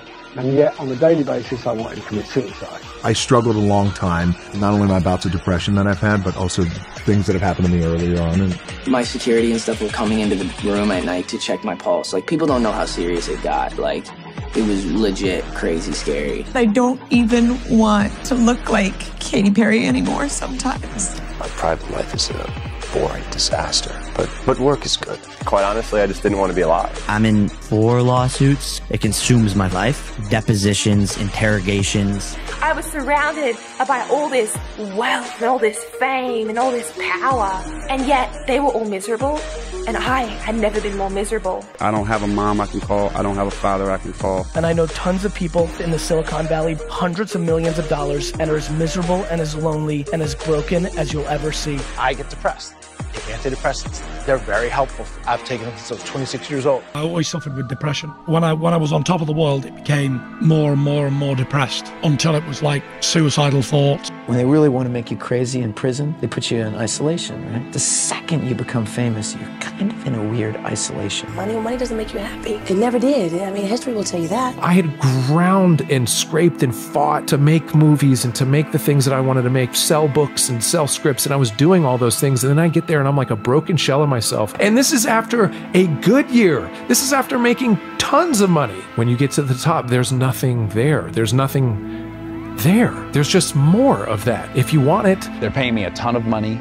I'm doing everything I had dreamt of doing for 30 years. It all came true. And I am the least happy I've ever been in my life. And when you're very lonely, you end up doing many, many mistakes. One of them is getting addicted to pornography. There are sex centers in every single community now because of the addictions that people have. It's a reality. It all starts with yourself. Rabbi Nachman Breslov Alav Shalom says, Likutei Maharan, person is promiscuous with himself, eventually is promiscuous with the opposite sex. Promiscuous with the opposite sex, eventually same sex. Why? It's not enough. He wants taboo. By himself, not enough. Watching a certain type of filth. So he watches some other filth. Eventually he wants to fulfill that filth. It wasn't enough for him to see normal filth. So now he wants to see abnormal. You don't start controlling yourself of what you're looking at, eventually you're going to become the next pedophile. There's no filter for the people's desires. So the harms of pornography are nearly infinite. For example, the first one is that it's extremely addictive. Like at no point in human history have we been able to do a quick search online from the comfort of our own pocket. It's been able to look at millions and millions of hours of unrestricted access to any kinds of videos of people having sex on our phones as we want. That's entirely unnatural. Our ancestors, our grandparents, have never seen as many naked people as we have seen in our day and age within nearly 5 minutes. Dr. Lawrence American Board of Psychiatry and Neurology shows us what happens to your brain when you watch porn using SPECT scanning.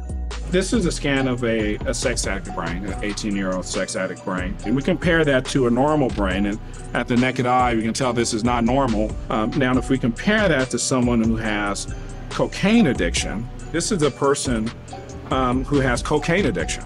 As you can tell, in the prefrontal cortex and the parietal lobe, they're very similar, although you don't see the top part of this brain. The scalloping is about the same if we looked at this sagittally. So we see a lot of the same deactivation from cocaine and sexual addiction. You can tell again from someone who's a normal brain, we obviously don't see that degree of scalloping. It takes over the mind.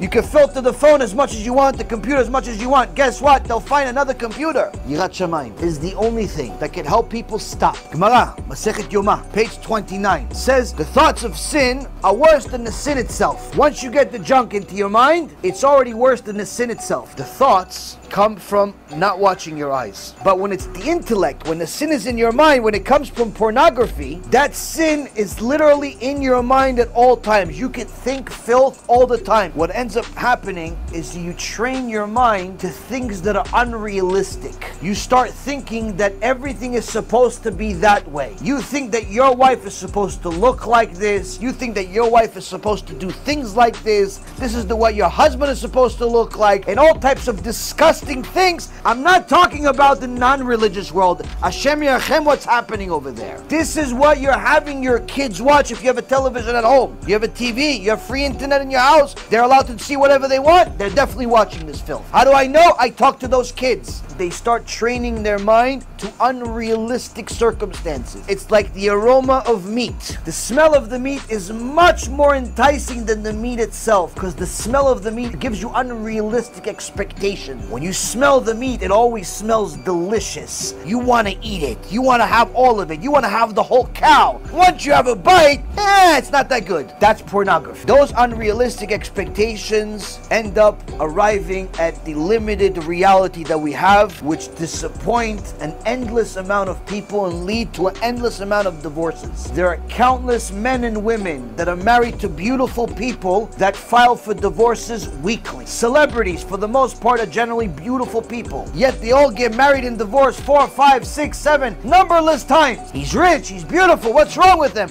She's ugly. They can't even get what they want ever. It's only a matter of time for them to be sick of whatever good they have anyway. Even what they have that they think is good now eventually will become old news. That's why the divorce rate is only a matter of time in the secular world, in the celebrity world. That's how awful their world is. Because of these unrealistic expectations, that once a person trains themselves for disgustingness, trains themselves for immorality, and makes themselves addicted, they in essence become much more vulnerable, because to you it became the new normal. Gemara says after you make the same sin twice, Yetzirah tells you it's allowed. But once you become addicted to pornography, now you're much more vulnerable. Anybody says, oh, come look at this, you're going. Somebody says, come to this filthy club, you're going. Somebody says, you want to go a double date, going. It's easier to repeat the sin even further when the sin is a thought. That's why it says the sin of thought is worse than the sin itself. You can make the sin in the middle of the afternoon, you're at work, you're in your office, you're doing whatever it is that you're doing. Somebody upsets you. You remember in your mind the last time you were upset, the way you relieved yourself to make yourself not upset is you went and did some filthy things. So what do? You go to the bathroom, you go to your car, you half-hour break, you're finished. Some guys are so addicted, they do it in school, they do it in everywhere. They do it all day, all night, girls too. And they don't even realize it's a disease. It's like having cancer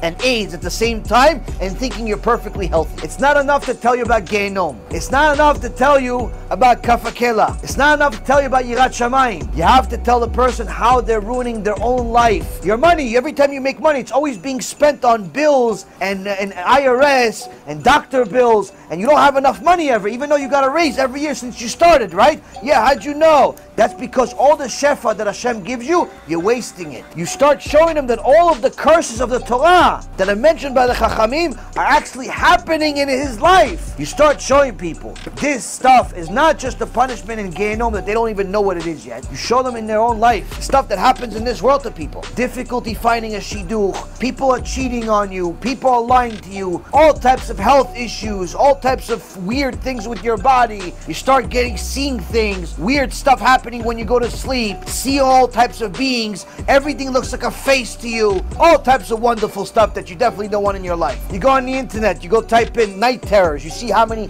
hundreds of videos people made about night terrors, but nobody has the reason except the Torah. Anyone that has night terrors, it's only happening because of wasting seed and avodah zarah. That's usually two are connected, because wasting seed, according to the Gemara, is the same thing as avodah zarah. That's what avodah zarah requires, blood or seed. The point is, Rabotai, that everything that the scientists recently discovered from different neurological experiments, psychological experiments, and so on, already is written in the Gemara. This is why you have to protect your eyes, no matter whether you're male or female.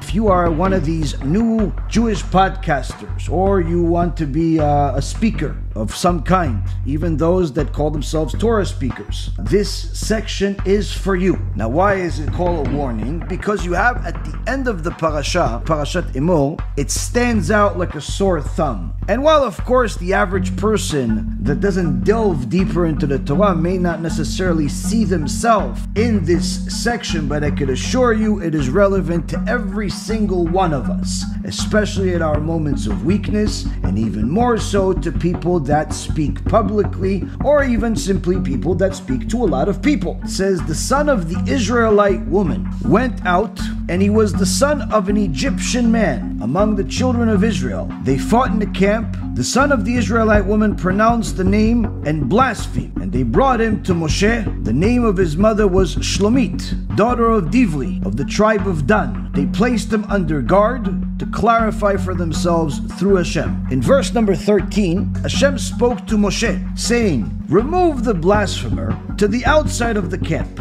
and all those who heard shall lean their hands upon his head. And to the children of Israel you shall speak, saying, any man who will blaspheme his God shall bear his sin. And one who pronounces blasphemily the name of Hashem, the entire assembly shall surely stone him, convert and native alike. When he blasphemes the name, he shall be put to death. So here we see that HaKadosh Baruch Hu is not just a fairy tale that sometimes people would like for him to be, where he loves everyone and he accepts every sin, no matter what you do, he is merciful. Well, apparently, God kills. If you haven't been to a hospice center, I would suggest you go and visit and see that God still kills today. I would suggest you look at some police reports in your local precinct and see what happens in society, or perhaps even just go to the local ambulance attendant and ask him, how was your last week? Tell me about your work. In so many words, they're going to tell you that God does kill. Nobody lives forever. And in fact, the vast majority of people, according to a US census study done about 8 years ago, the vast majority of people do not die of old age, but rather through tragedy. So even though they say, according to statistics, that the lifespan today is longer, according to them, than it was in the past, yeah, that's if they don't have any tragedy. But if you look at the actual death toll in the world, there are a few 100,000 people that die every single day. A large portion of them die tragically. So God still kills. Now here, God is instructing to kill. Why? Somebody cursed his name. Somebody mocked his Torah. Why is it that God decided that this man, the blasphemer, has lost his right to exist? If someone curses the name of God, mocks the Torah, if somebody even gets in the way of the Torah being shown to people, taught to people, let's just say you arranged a lecture for the rabbi to come to your community and somebody decided to spoil the event and told everyone that the event was canceled even though it wasn't. Or perhaps the rabbi was teaching and people were watching the lecture, and then you decided to tell the people, no, don't watch this rabbi. Let's go watch sports instead. These are different ways where you got in the way of the Torah. You desecrated the word of Hashem by doing something like that. Kareti karet nafsho. His soul shall be cut off. We understand that being a blasphemer is of the same horrible category of sins, where someone is in essence declaring war against Hashem. But why would this person do such a thing? This went from bad to worse. Why did it go from bad to worse? Because it says the son of the Israelite woman went out. What does it mean he went out? The Ibn Ezra, nearly 800 years ago, clarifies. It says vayitze. He went out to teach us. If he thought bad things about Hashem, certainly it's not good, certainly it's a sin, but he would not get the death penalty. The reason why this had to be the most severe punishment for the most severe crime is because he went out. He announced it publicly that he's rejecting the Torah. He announced it publicly that he doesn't care for the laws of the Torah. Once he announced it publicly that he rejects the truth of the Torah, it became a new category of sin. A sin that causes other people to sin. A sin that weakens others. And therefore HaKadosh Baruch Hu says to Moshe, you have to kill him. The only reason why they kept him in prison wasn't because they thought that maybe perhaps Hashem is going to let it go. No! It was simply because they wanted to know whether they should put him in the same prison cell as Tzlofchad that violated Shabbat. So they didn't know if a blasphemer is of the same category or worse. This, Rabotai, is also to teach us the average wicked person that publicizes things against God does not take into account. When you decide to go online and start spewing heresy, or simply your lack of interest in the Torah, and in fact scorn the Torah, mock the Torah, mock the sages, mock the rabbi, you have now gone from one category of sinner to something else. When you were sinning all on your own, you decided to stop keeping Shabbat. You decided to start eating pig. You decided to go and intermarry. Whatever it is that you decided to do, it's not good. There's a punishment for it. But it is limited to a certain extent because you're not affecting others. But once you decide and take your heretical opinions your simple disregard and hatred of the Torah, your heresy, and publicize it online. You have now gone from one category of sinner into something else. You went from being a sinner into an enemy of God. And now you have a problem. Not with me, not with any other rabbi. You have a problem with HaKadosh Baruch Hu. You now have the biggest problem that you can possibly imagine. Your behavior is affecting others. Therefore the Torah says, if a man strikes another man mortally, if you destroy another person's servitude of God, where after years, you, Mr. Brilliant Mind in the eyes of yourself, you, Mr. Millionaire for now, before you declare bankruptcy from your gambling addiction, you degenerate. If you don't want God, perhaps maybe this young, naive, young boy or a girl are gonna listen to you and also not go to synagogue anymore, also stop eating kosher, also stop saying Shema Yisrael. Why? They saw somebody that they look up to, that they admire, that they want what they have. Had they really known what they have, they would know that this is a cancer. But now you've actually destroyed somebody's neshama. And therefore, God promises, this is a punishment that's promised to any enemy of God that causes others to abandon God. But even if they don't abandon Him completely, but rather just a little, they used to learn 4 hours a day, but after they watched you, they're down to only 1 hour, and they're struggling. They used to protect their eyes, and now look at pornography and all of the filth of the world. But now after they saw you, they started looking a little bit. Eye for an eye. They used to be careful with the kosher laws until your fake scientific degree that only got you a job that barely makes minimum wage at some yeshiva that pretends to be a yeshiva because in reality the vast majority of the kids there are completely secular. Now that you told them you don't really have to be so stringent with the kosher laws and wash the salad so much and be careful for bugs and be careful for this, you could even eat a salad at non-kosher restaurants. So now they saw you, admire you, so they're not so careful with the kosher laws. A tooth for a tooth. Just like you inflicted a wound on a person, whether flesh or body, the same will happen to you. Why? You became the enemy of God. Now, of course, a person is going to think, well, how many such people are there in the world? The Gemara in Masechet Sotah, the last daf, predicts what's going to happen at the end of times. Even though there's nothing new under the sun, there's always been wicked people.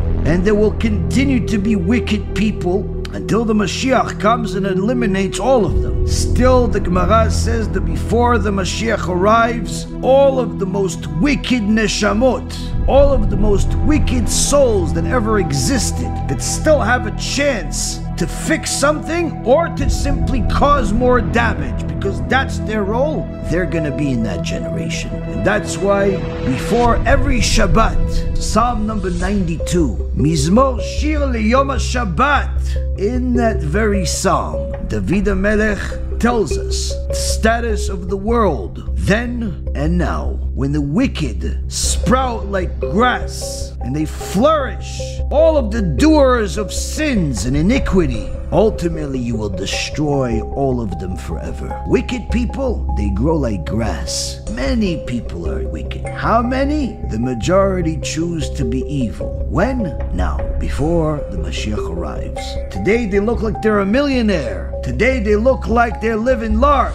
Look around the corner and they're gone. But the tzaddik, the righteous, they're few. When they rise, they're like a palm tree, strong. Nobody's gonna uproot them. Even the most difficult tests that come like a hurricane cannot take down the tzaddik. See, Rabotai Karim, many people make the wrong choice because they don't realize what the ramifications. And we have to see, what does our Torah tell us? Pirkei Avot, it is better than any guru or self-help or inspirational speaker you could ever imagine, because it's literally words of the living God, the ultimate musar. Superficially, just to give you a little bit of a taste and remind all of these so-called Jewish podcasters and the people that like to publicize their heresy, publicize their sins, publicize their stupidity. This is what God thinks.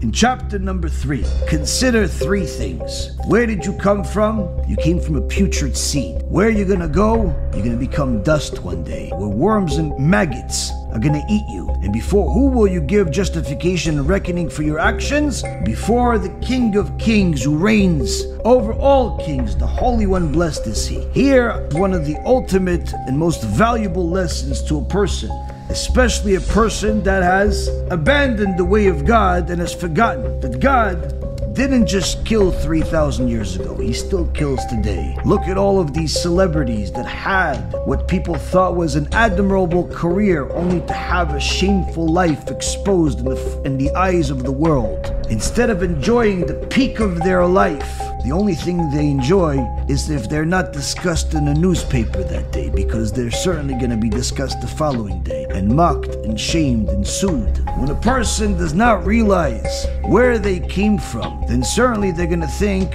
maybe the world is mine, maybe I can do whatever I want. And therefore the sages remind them, no, you came from nothing, because God wanted to give you a chance to serve him, to be good, to follow the Torah. You decided to go against. Perhaps since he's not punishing you right now, or at least it seems to you like it's that, maybe he's not going to punish you. And say, no, God is beautiful, God is loving, he never punishes anybody. Well, the first 2 things were right. God is beautiful, but at the same token, don't forget, God also punishes. We fast forward to Mishnah number 15. Someone who wastes seed nullifies the covenant of Avraham Avinu, or who perverts the meaning of the Torah, contrary to halacha. Even if they have Torah and good deeds, they will still have no share of the world to come. You that decided to make YouTube videos to share your knowledge, but unfortunately distort the Torah to your own liking by telling people that they're allowed to waste seed because it's too difficult. It's too difficult to keep your hands to yourself because you're young. You write to people, you write a whole essay and show a new face to the Torah, a face that doesn't exist, a face that you drew, telling people that they're allowed to waste seed. Why? Because they're young? Because it's difficult? Whoever said such a thing? But you disregard the words of the sages. You mock them. You say, we don't listen to them. You say, no, over here they're saying that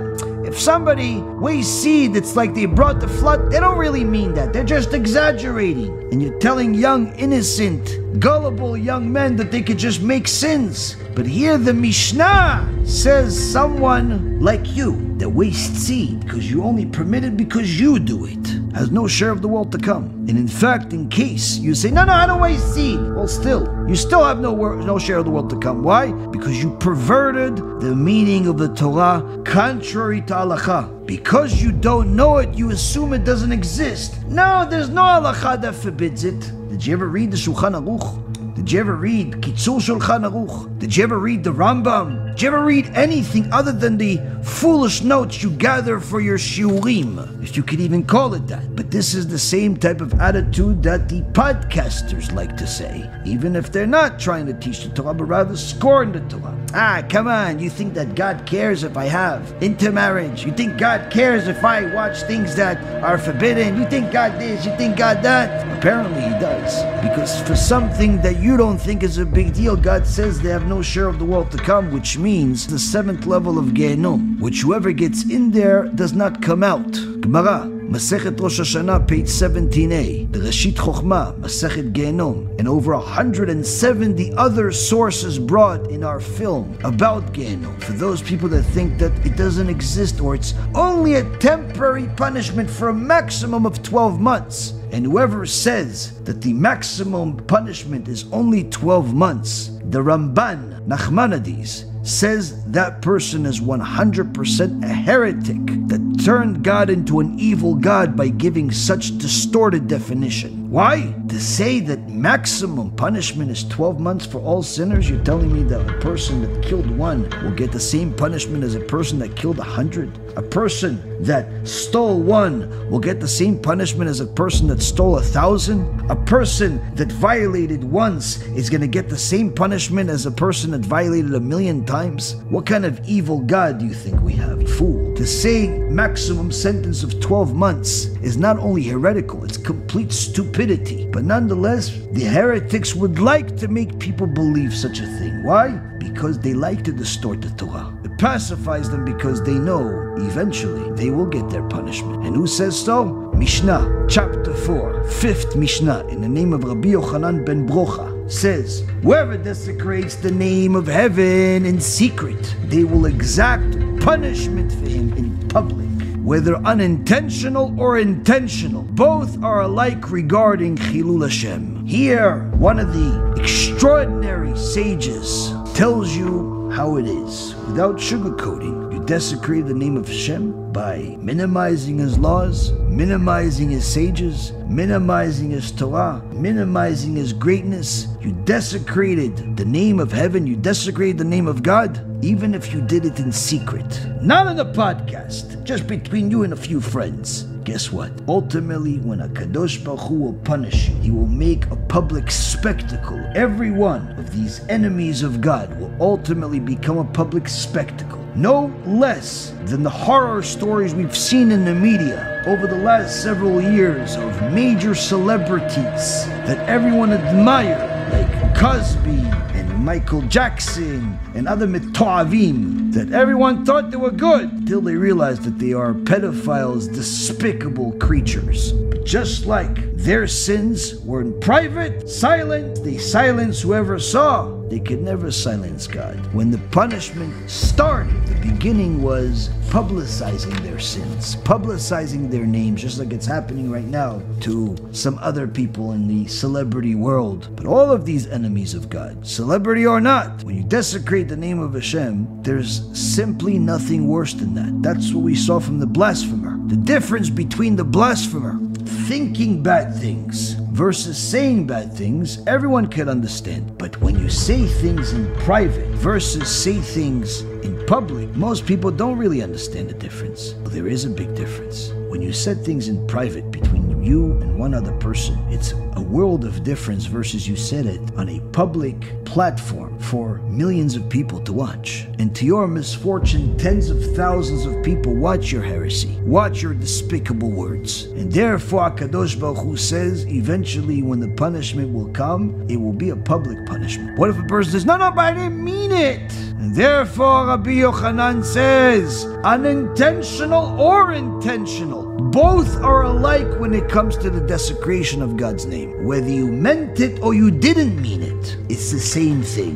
The name of Hashem is so holy, there is no such thing as unintentional. All people that desecrate the name of God will be punished for it. How much? Gemara, Masechet Yoma, page 86, talks about different parts of tshuva and also certain sins that it's not enough to just simply say I'm sorry. It's not enough to wait for Yom Kippur. It's not enough to suffer for it. There's one sin you cannot even fix until you die, which is desecrating God's name. There's a lot of suffering. All of a sudden, your partner, your long-lost partner that you loved, that you guys were boys, decides he doesn't want to be a boy anymore. He wants your money instead. And all of a sudden, everything that's on his name, like your building, like your store, like everything, he says, you know what, from now on it's mine. Hey, but I thought we were boys. We're still boys. We can still get lunch together. I'm just not going to give you any more money. Why? HaKadosh Baruch Hu, just like he moves the hearts of leaders, he moves the hearts of man if he wants. Just for you. You desecrated his name, the amount of punishment and suffering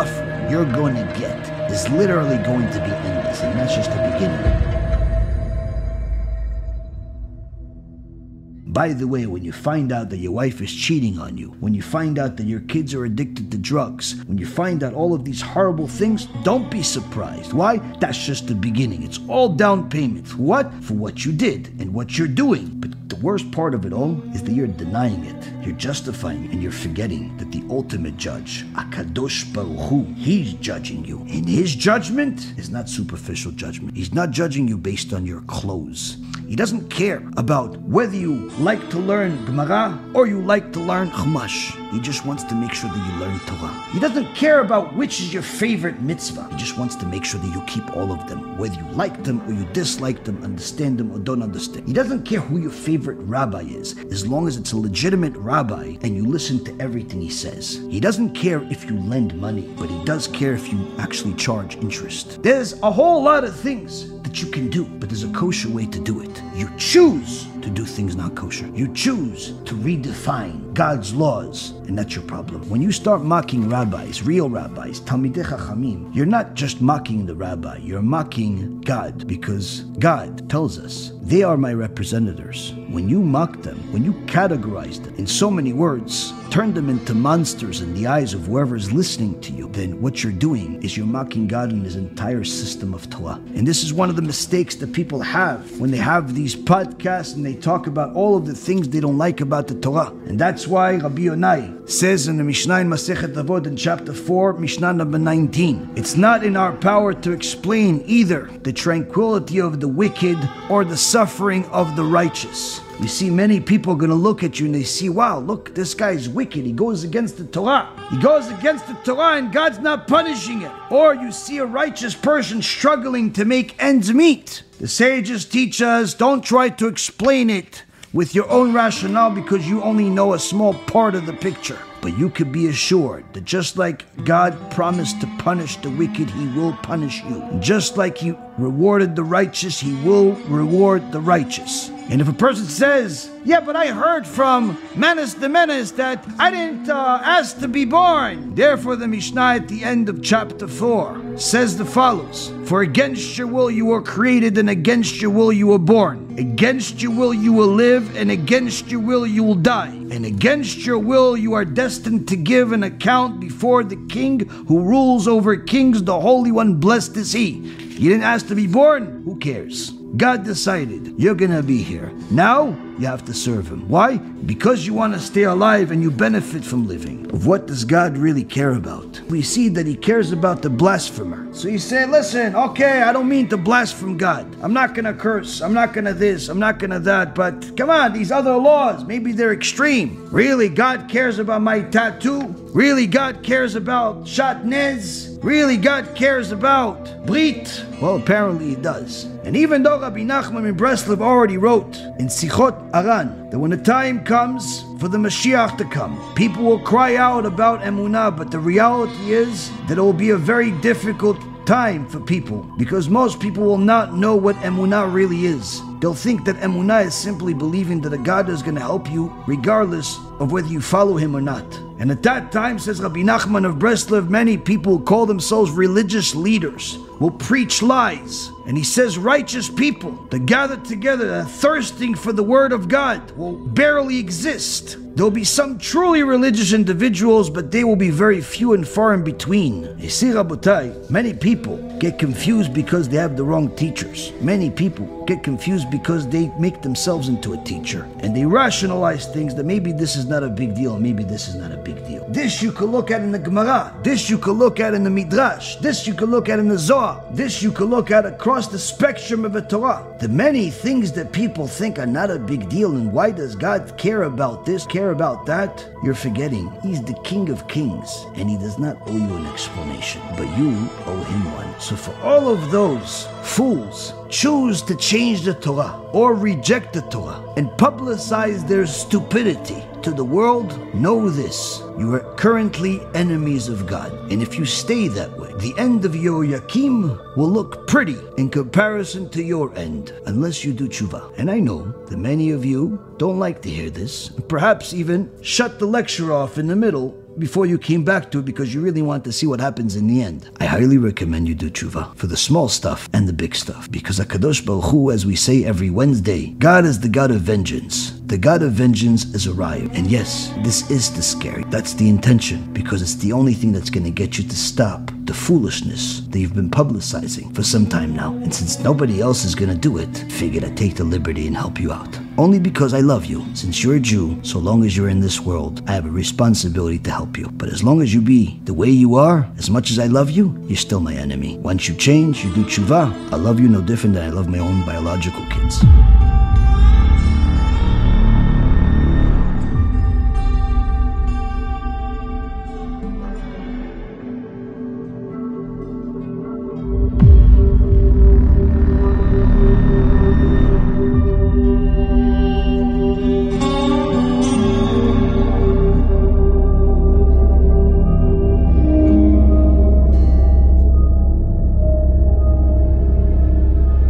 covering your hair comes from the Torah, Parashat Naso. We learn from the Sotah that every Jewish woman that's married, and according to the Rambam, every Jewish woman, period, even at the age of 6 years old, must cover our hair. So covering your hair is one mitzvah. Second mitzvah is modesty. Now, throughout the last 2,000 years, the sages have been against wigs completely, even though it was very, very noticeable if a woman wore a wig, because the wigs of those days, 150 years ago, they looked more like the hair of a broom that we have today. I have some pictures of the wigs, and they really look worse than the stuff you clean the floor with. If you're a cleaning person in a building and you have this mop, the mop has these strings on it. The wigs of 150 years ago looks worse than that, because at least the mop is single color.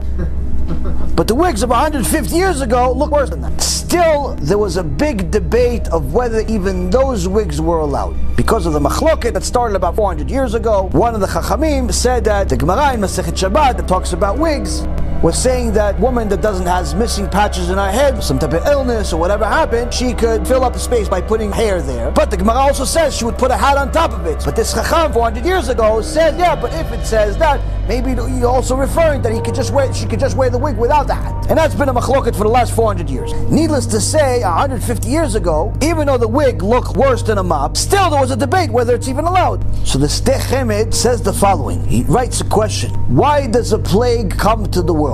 Plague, corona. The Sdei Chemed writes, Magifa, Rashi Tevot, each one of the letters, Mipnei Gilui Pe'at Anashim. Because of the wigs of the women. Plagues come to the world because of wigs, he says. So here you see, already 150 years ago, Chachamim, not only did they say that wigs are not good, but it could cause harm to the whole nation. Shulchan Aruch, in Or Chaim 75-2 with Mishnah Berurah, says that the covering of a woman's head has to be even inside the house, and it's forbidden for the man, including the husband, to recite the Shema Yisrael or other prayers in front of a woman, including his wife, if her hair is exposed. The Sdei Chemed understood the magnitude of a woman that covers her hair with a wig to such an extent that he said, listen, you that are wearing wigs could confuse certain people to think that it's real hair, and it create damage. It's not just damage for when you go outside, even inside. The Or Chaim says that if you walk around with a wig, even your own husband cannot pray next to you. If this type of bomb doesn't affect you and make you think twice before you wear a wig, that means there's a little bit of a problem with your hashkafa. Regardless of who said it's okay, whether it's be the Lubavitch Rebbe Alav Shalom or a few other Chachamim that mention it's okay, regardless, you cannot just go and ignore the Sdei Chemed, the Gaon Mivilna, Arav Ovadia, and many, many other Gedolim that said it's 100% forbidden to such an extent that you can't even pray next to a woman who wears a wig. Askafa Yehudit is not just about doing whatever you want and finding the right rabbi to tell you what you want. It's so bad, it can bring a plague, meaning you can hurt other people. If you care about Am Yisrael, that's going to make you think twice. Not because you agree or disagree, but just because you have the right mindset. You say, wait a minute, you know what? My rabbi says it's okay, fine. But my rabbi is the same or less than Shulchan Aruch, than many others. He's not better than them. He's also a big rabbi, right? And they're saying, okay, no problem, do what you want, but I'm just letting you know what you're doing is going to bring up a magifa. A person that has the right mindset says, you know what? Even though I can technically do it because I'm listening to my Rav, but it's not worth it. It would still hurt other people. That shows you have Avat Yisrael.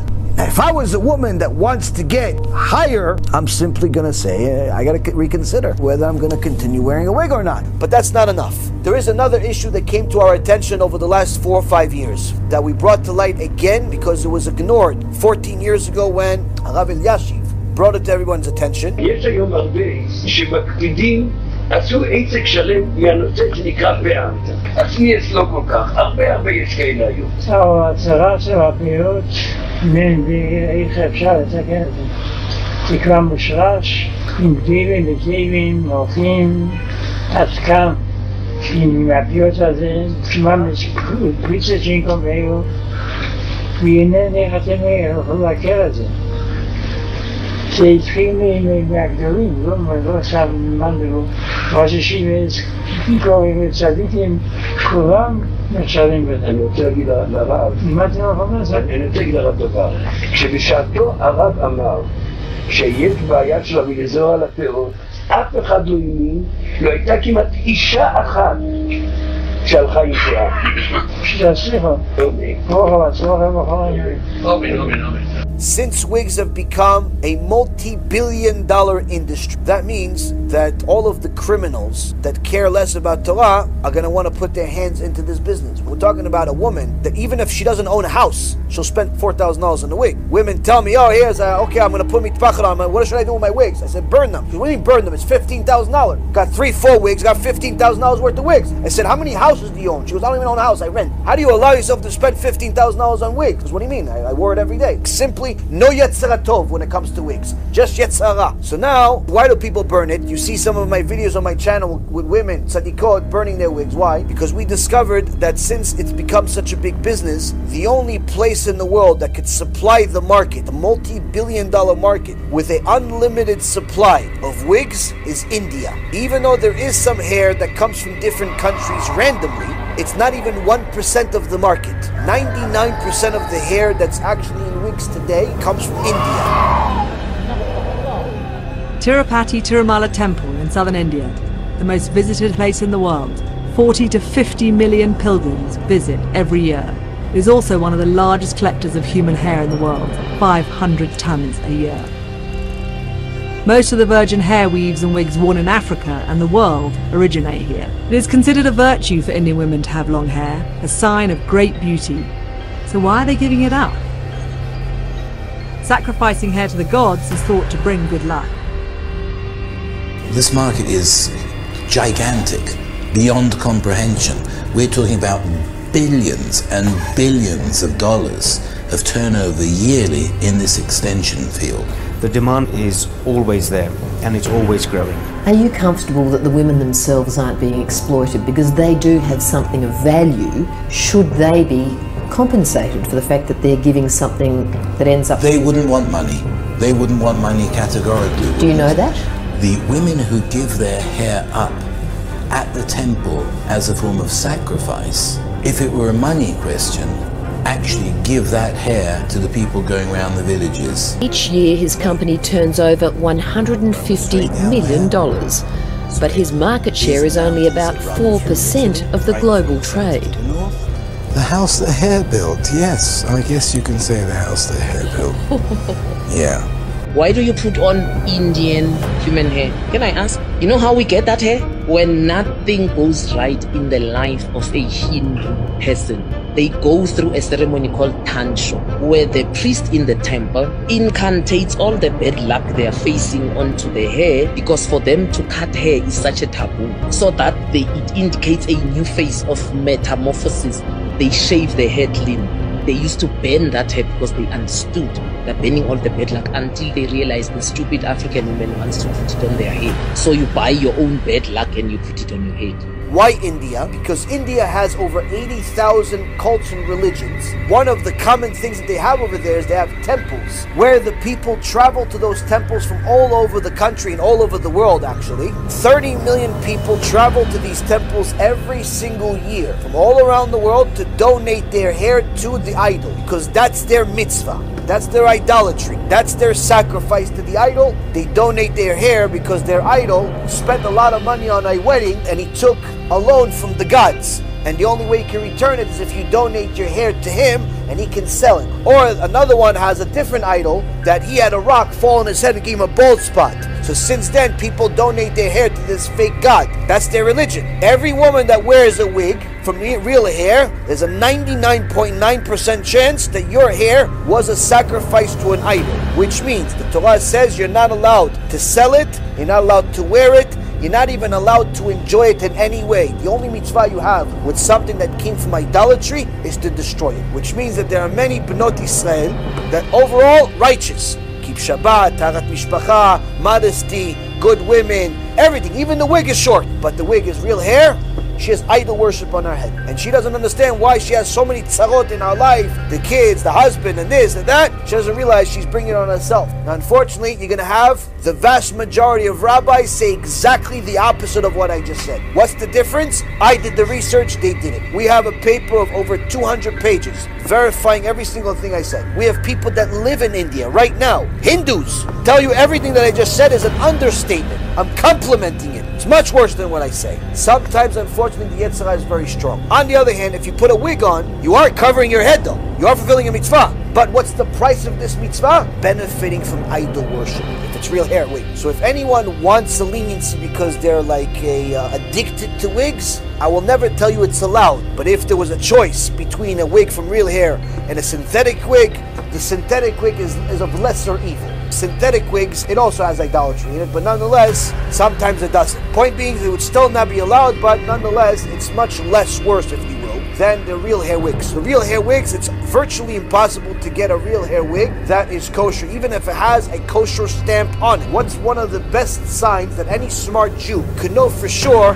that the entire kosher industry of wigs is one big fraud, multi-billion-dollar industry. We're talking about millions of wigs. How many kosher bodies supervise the entire kosher industry? One company run by a guy named Rabbi Gross is the supervisor of the entire wig industry. There is nobody else. Now, if that's not fishy to you, if that makes sense to you, that there's one kosher company that's not even the size of your local deli, they could supervise the entire industry. That sounds normal. That sounds kosher to you. There's something not kosher about it. You're missing a few brain cells. This alone shows there's something unkosher about the kosher industry in the wig industry. Why doesn't anybody else want to jump in? So much money in it. You could go in there right now. Right now there's a monopoly. You go in, you have no competition. What, you have one guy. You have half the industry within a year. Who's you going to compete with? Half the industry within a year. You make millions of dollars. You're printing money. How come nobody goes into it? Because anyone with 1 ounce of Yirat Shamayim runs away from that industry like it's the plague, like it's the Malach HaMavet himself. Why? Because there's no way to kosher it. No way. Because you know it came from India. You know you cannot follow the hair from the time it was taken off the head until the time it's put on the head. That means that even if you saw that one of the people didn't donate it to the idol, she sold it in Russia, she sold it in Bangladesh, she sold it in Gehenom, she sold it somewhere else, no problem. That woman's hair is not going to be a wig. It's going to be part of a wig. Average wig is 3 different women's heads. The hair of a wig is not like the hair of a regular person. Everything is even, everything is perfect. No woman in the world has even hair. You have split ends, you have hair like this, hair like this, hair like this, all types of things. The wig, everything's perfect, all the time. Why? Because they make it that way, manufacturing. They put all the hair in one giant place and they mix it all up. You get it in blonde, you get it in blue, red, green, burgundy. You can have anything you want. So this, Rabotai, is the truth about wigs. So that means that even if you're fulfilling the mitzvah of covering your head better than what you did with the hat, the cost of it is benefiting out of idolatry. Much, much worse. So that means that you have to overcome the obstacle, the Yetzer Hara, put a snoot on, put a mitpachat on, put a hat on, but just put all your hair in it. And be proud to be a Jew, for heaven's sake. Why? Do you want the Mashiach to show up and you have your hat on with your hair coming out? Oh, no, I didn't mean it. I didn't mean Mashiach. Let me put my hair back. What do you think, it's going to help you? Mashiach shows up, she's going to put her hair back in there. It's too late. If you didn't do tshuva before Mashiach comes, nothing's going to help you. If you're not covering your hair right now, you're not modest right now, start ASAP. Whether you want to, you don't want to, doesn't make a difference. Why? It's for you.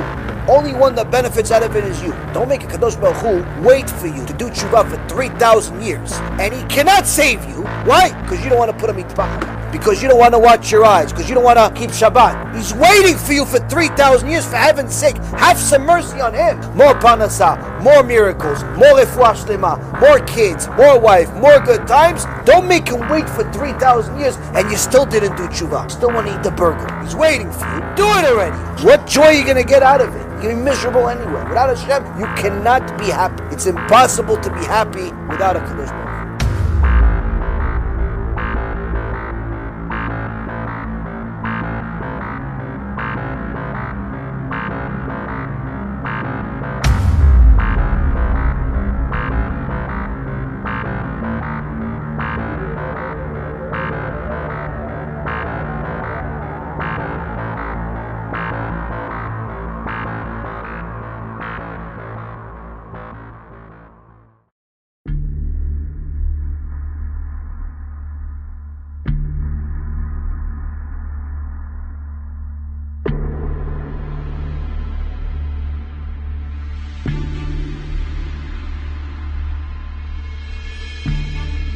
sages say in the Gemara Masechet Sotah, page 49b, that at the end of days, there's going to be certain things that are going to be the opposite of what the tradition has been, the opposite of what we have known to be true, where in fact the truth will be hated and heresy will be rampant.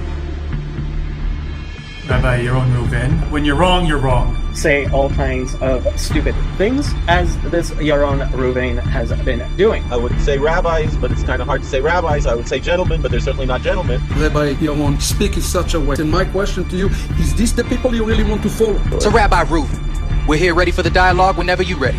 For him, everyone but him is a heretic. Come on, Yaraon. We know how the conversion business is all about and how it works. What's the big difference between Christianity and Judaism? It's absolutely nothing. So we should all worship Jesus, is what you're saying? That's exactly what I'm saying.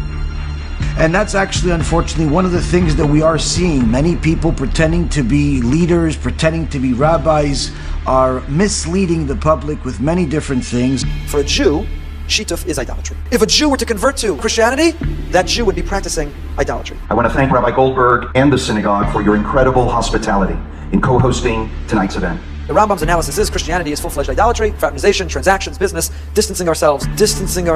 Israel is number 3 priority for evangelicals. We are here today to build a wall of protection for the Christian-Israel alliance. Distancing ourselves. Tonight we are uniting together that we will stand for Israel, that Israel lives now and forever. And we have an obligation to engage them, not entertain them, but genuinely engage them. Genuinely show them, demonstrate to them that Christianity is the best way to live. What is the halachic conclusion for the Rambam? One must concede their life before worshiping an idol. The 770 Chabad Center, the headquarters of Chabad, and asks a bunch of different people if they believe that God needs you. Does God need your mitzvahs? Yes. I'll say yes because I know who you are. Hashem need your mitzvahs? 100%. 100% in his essence? Does God need your mitzvahs? Yes, of course. You're God needs my mitzvahs. What? He definitely wants my mitzvahs. He wants it, but does he need that now? It seems so. Chabad Rabbi, right here in Brooklyn. Does God need your mitzvahs? Of course. What kind of question is that? I'm with you. Does God need your mitzvahs? Of course. It's a hot topic in Chabad. Hashem is sustained by our sacrifices. Hey, that's right, of course. Does Hashem need your mitzvahs? Of course. He does? But it's perfect. This is 100% apikosut. The reason we go to hell when we die is because we want to be with our friends. The burning in hell is the embarrassment that a soul feels when it doesn't know how to be a soul anymore. Why is homosexuality an abomination?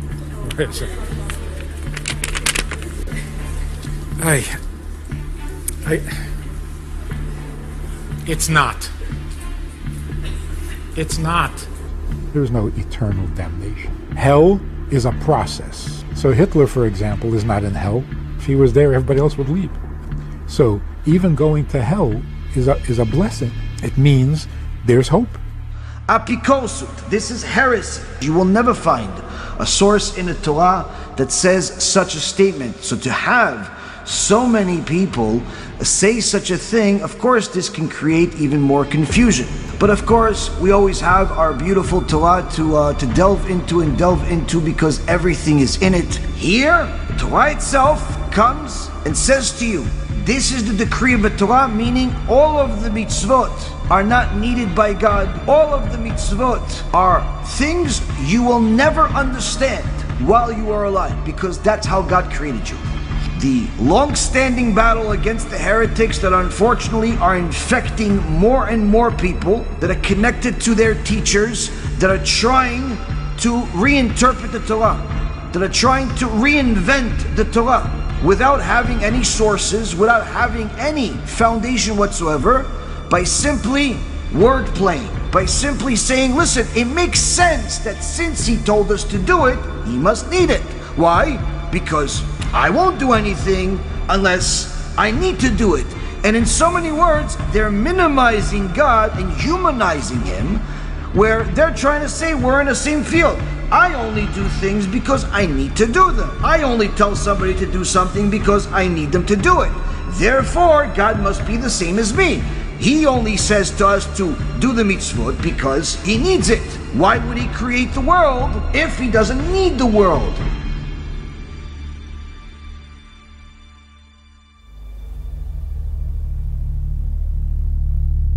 person has to know that David HaMelech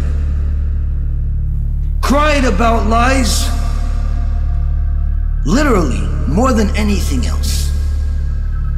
He hated lies. Was David HaMelech racist? No. Was David HaMelech sexist? No.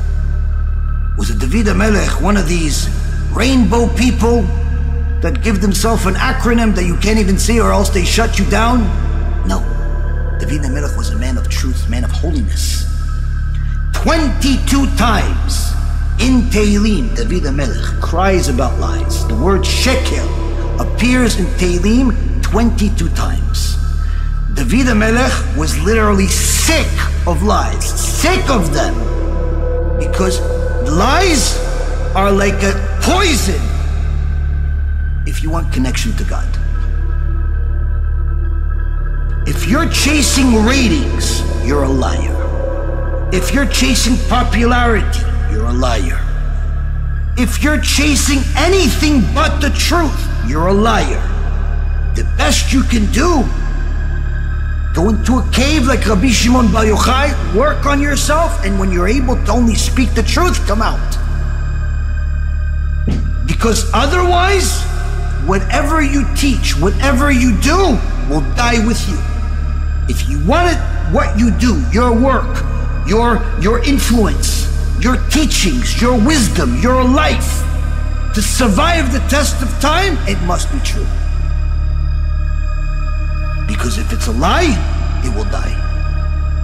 And you're going to say, yeah, but there's some lies like Christianity and Islam and all these other things that survive the test of time. But if you want anything to be known as true, as part of the Holy Torah, it must be true from beginning to end.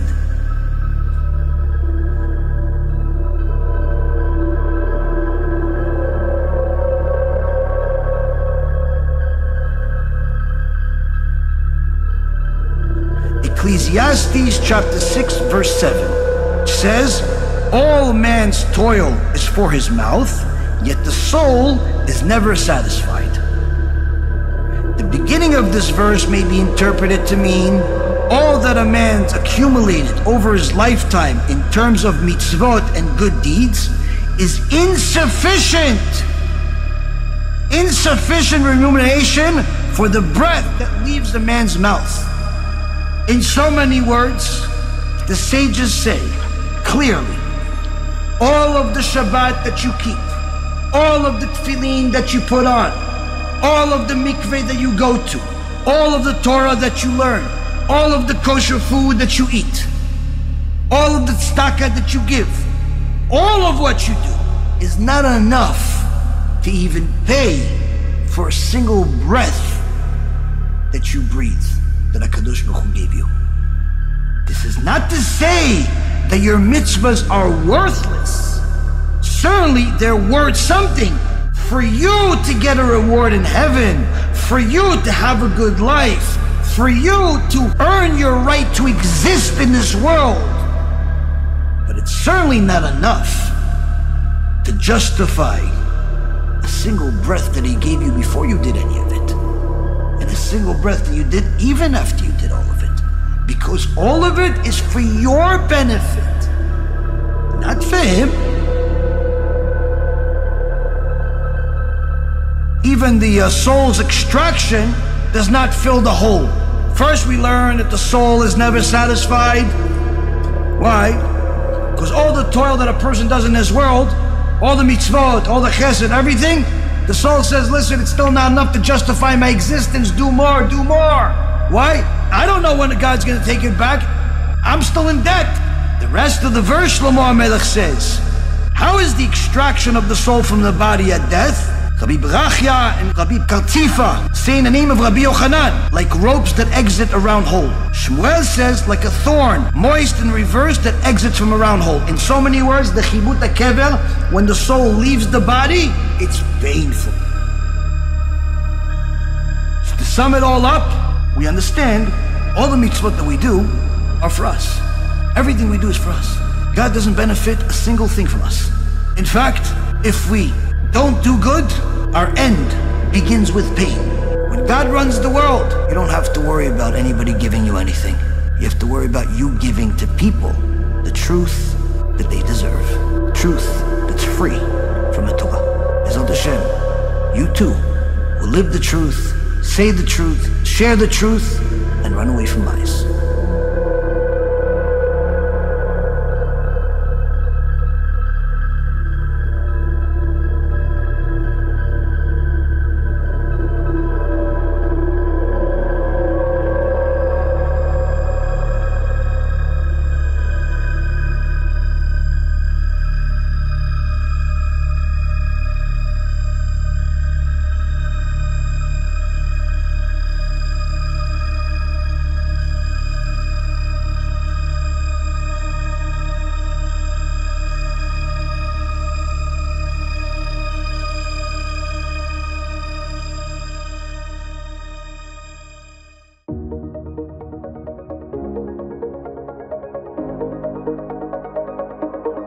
ראש הארגון, הרב ירון בן דוריס, יהי רצון שבכל אשר לפני ישכיל ויצליח ויעלה מעלה.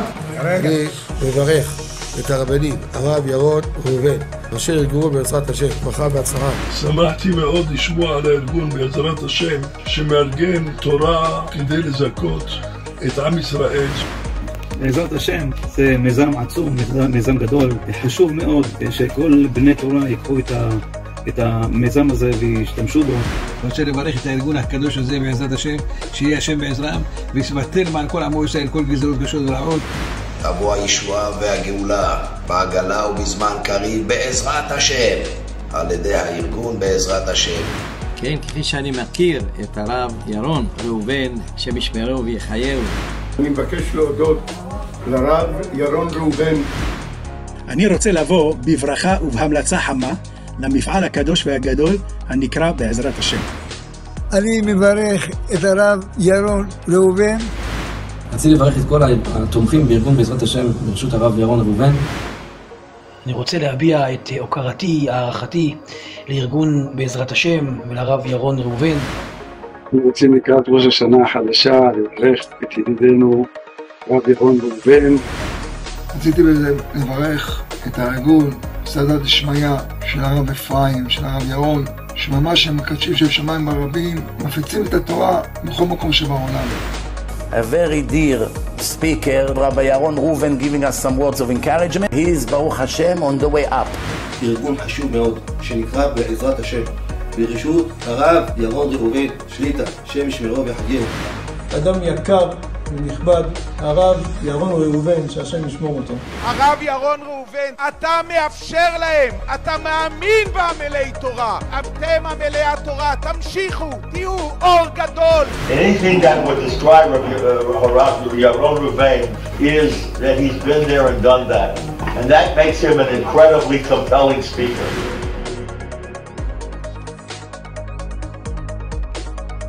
I had the privilege of getting a blessing from both Rabbi Ephraim and Rabbi Reuven for the upcoming year. For each request, I have seen protection from the Almighty and blessing for my family, whether it be my mother's cancer going into remission, us opening up a new location, my wife's pregnancy being easy and delivering healthy babies. This is really when I discovered Rav Yaron Reuven, and Baruch Hashem, I was successful in many, many ways, and there was a lot of challenges along the way because I went to the Kotel. I was single for many years, and I prayed, Hashem, give me a wife. And 2 weeks later, I met my wife in synagogue on Shabbat, and we were married 3 months after we met. So that was my first miracle that I witnessed, and there was many more later on. And when this happened, I decided to become more Shomer Shabbat, I decided to become Shomer Mitzvah, and I really put this into my mind that this is what I wanted to do. Just like any project in our house, we're looking for an expert. The business of saving souls requires an expert as well. In my opinion, Kodo Rav Yaron Reuven is one of those experts. Organization, Bezrat Hashem, that he created is definitely one of a kind. If we actually think about it, Kodo Rav probably said it numerous times. He didn't quit the business. He just found the only stock that's worth investing in. The best part about it, guys, it's the only stock that interests HaKadosh Baruch Hu. Bezrat Hashem organization has only one mission, to save as many souls as possible. I just want to say thank you so much to the Bezrat Hashem Films team for all the hard work you guys do. Please keep doing what you're doing. Rav Reuven, thank you very much for helping me out, helping me in my teshuvah. Thank you, Rabbi, for giving us the opportunity of participating in this amazing Kiruv organization. I want to say thank you to Rav Yaron Reuven for changing the lives of so many people. Rabbi Yaron Reuven he's straightforward with truth. This lightning bolt hits you. He's not going to hold back. Thank you very much for all you have done in Kyiv, in Costa Rica, and around the world. I want to give a big thank you to Rav Reuven for helping me do teshuvah. Hello, Rabbi Reuven. I want to say thank you so much for inspiring me. If it wasn't for you, I don't think me, neither my family, would become religious. You were like one of the only few people who would actually go out of their way to help somebody to finish their conversion. What do you think would happen if you wouldn't have found Rabbi Reuven's life? I would say he's been my mentor. He was the reason that pushed me to change my life. How did you discover Rabbi Reuven or the organization? I met Rabbi Reuven, I believe it was also on YouTube, and I was inspired by his story. Most of the questions I had, he already answered them for me. When I started crying, I think that was what Rabbi Yaron said that sparked me to start crying out to Hashem.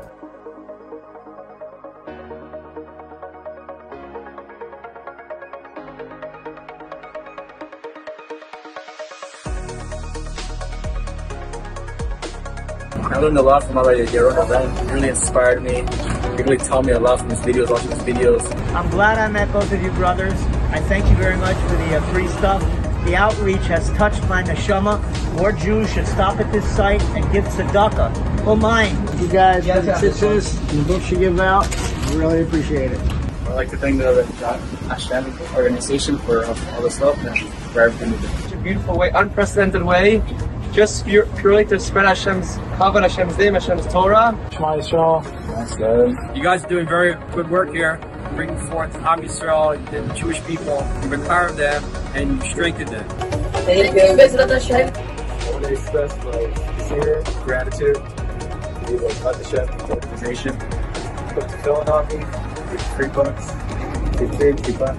Thank you, Bezrat Hashem, for the kippah and the book, giving me a lot of clarity for Shabbat. Shabbat Shalom, everyone. I'd like to thank the Bezrat Hashem's organization for the piece of column they given me. I've already read one of them, the Halachos of Kibbutz Avayim. I'd like to thank the Bezrat Hashem team for giving away these free books. It's been life-changing, especially getting this you can have read. I really appreciate all the stuff that I was given by these 2 gentlemen here who are Hamet, bringing people closer to Judaism. This is the biggest righteous deed a Jew can do. This book that I received in Aventura Chabad is one of the best books I ever read, and I recommend it to everybody who wants some knowledge in the Torah to get this book.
All the great people that help us run this organization, help us by donating their time, donating their resources, their money, their abilities, to help us help Am Yisrael get close to us. We're here at the Kotel praying for all of our donors, praying for all of our partners, praying for all of our students, all of our friends, all of the people that support our efforts to get Am Yisrael closer to HaKadosh Baruch Hu.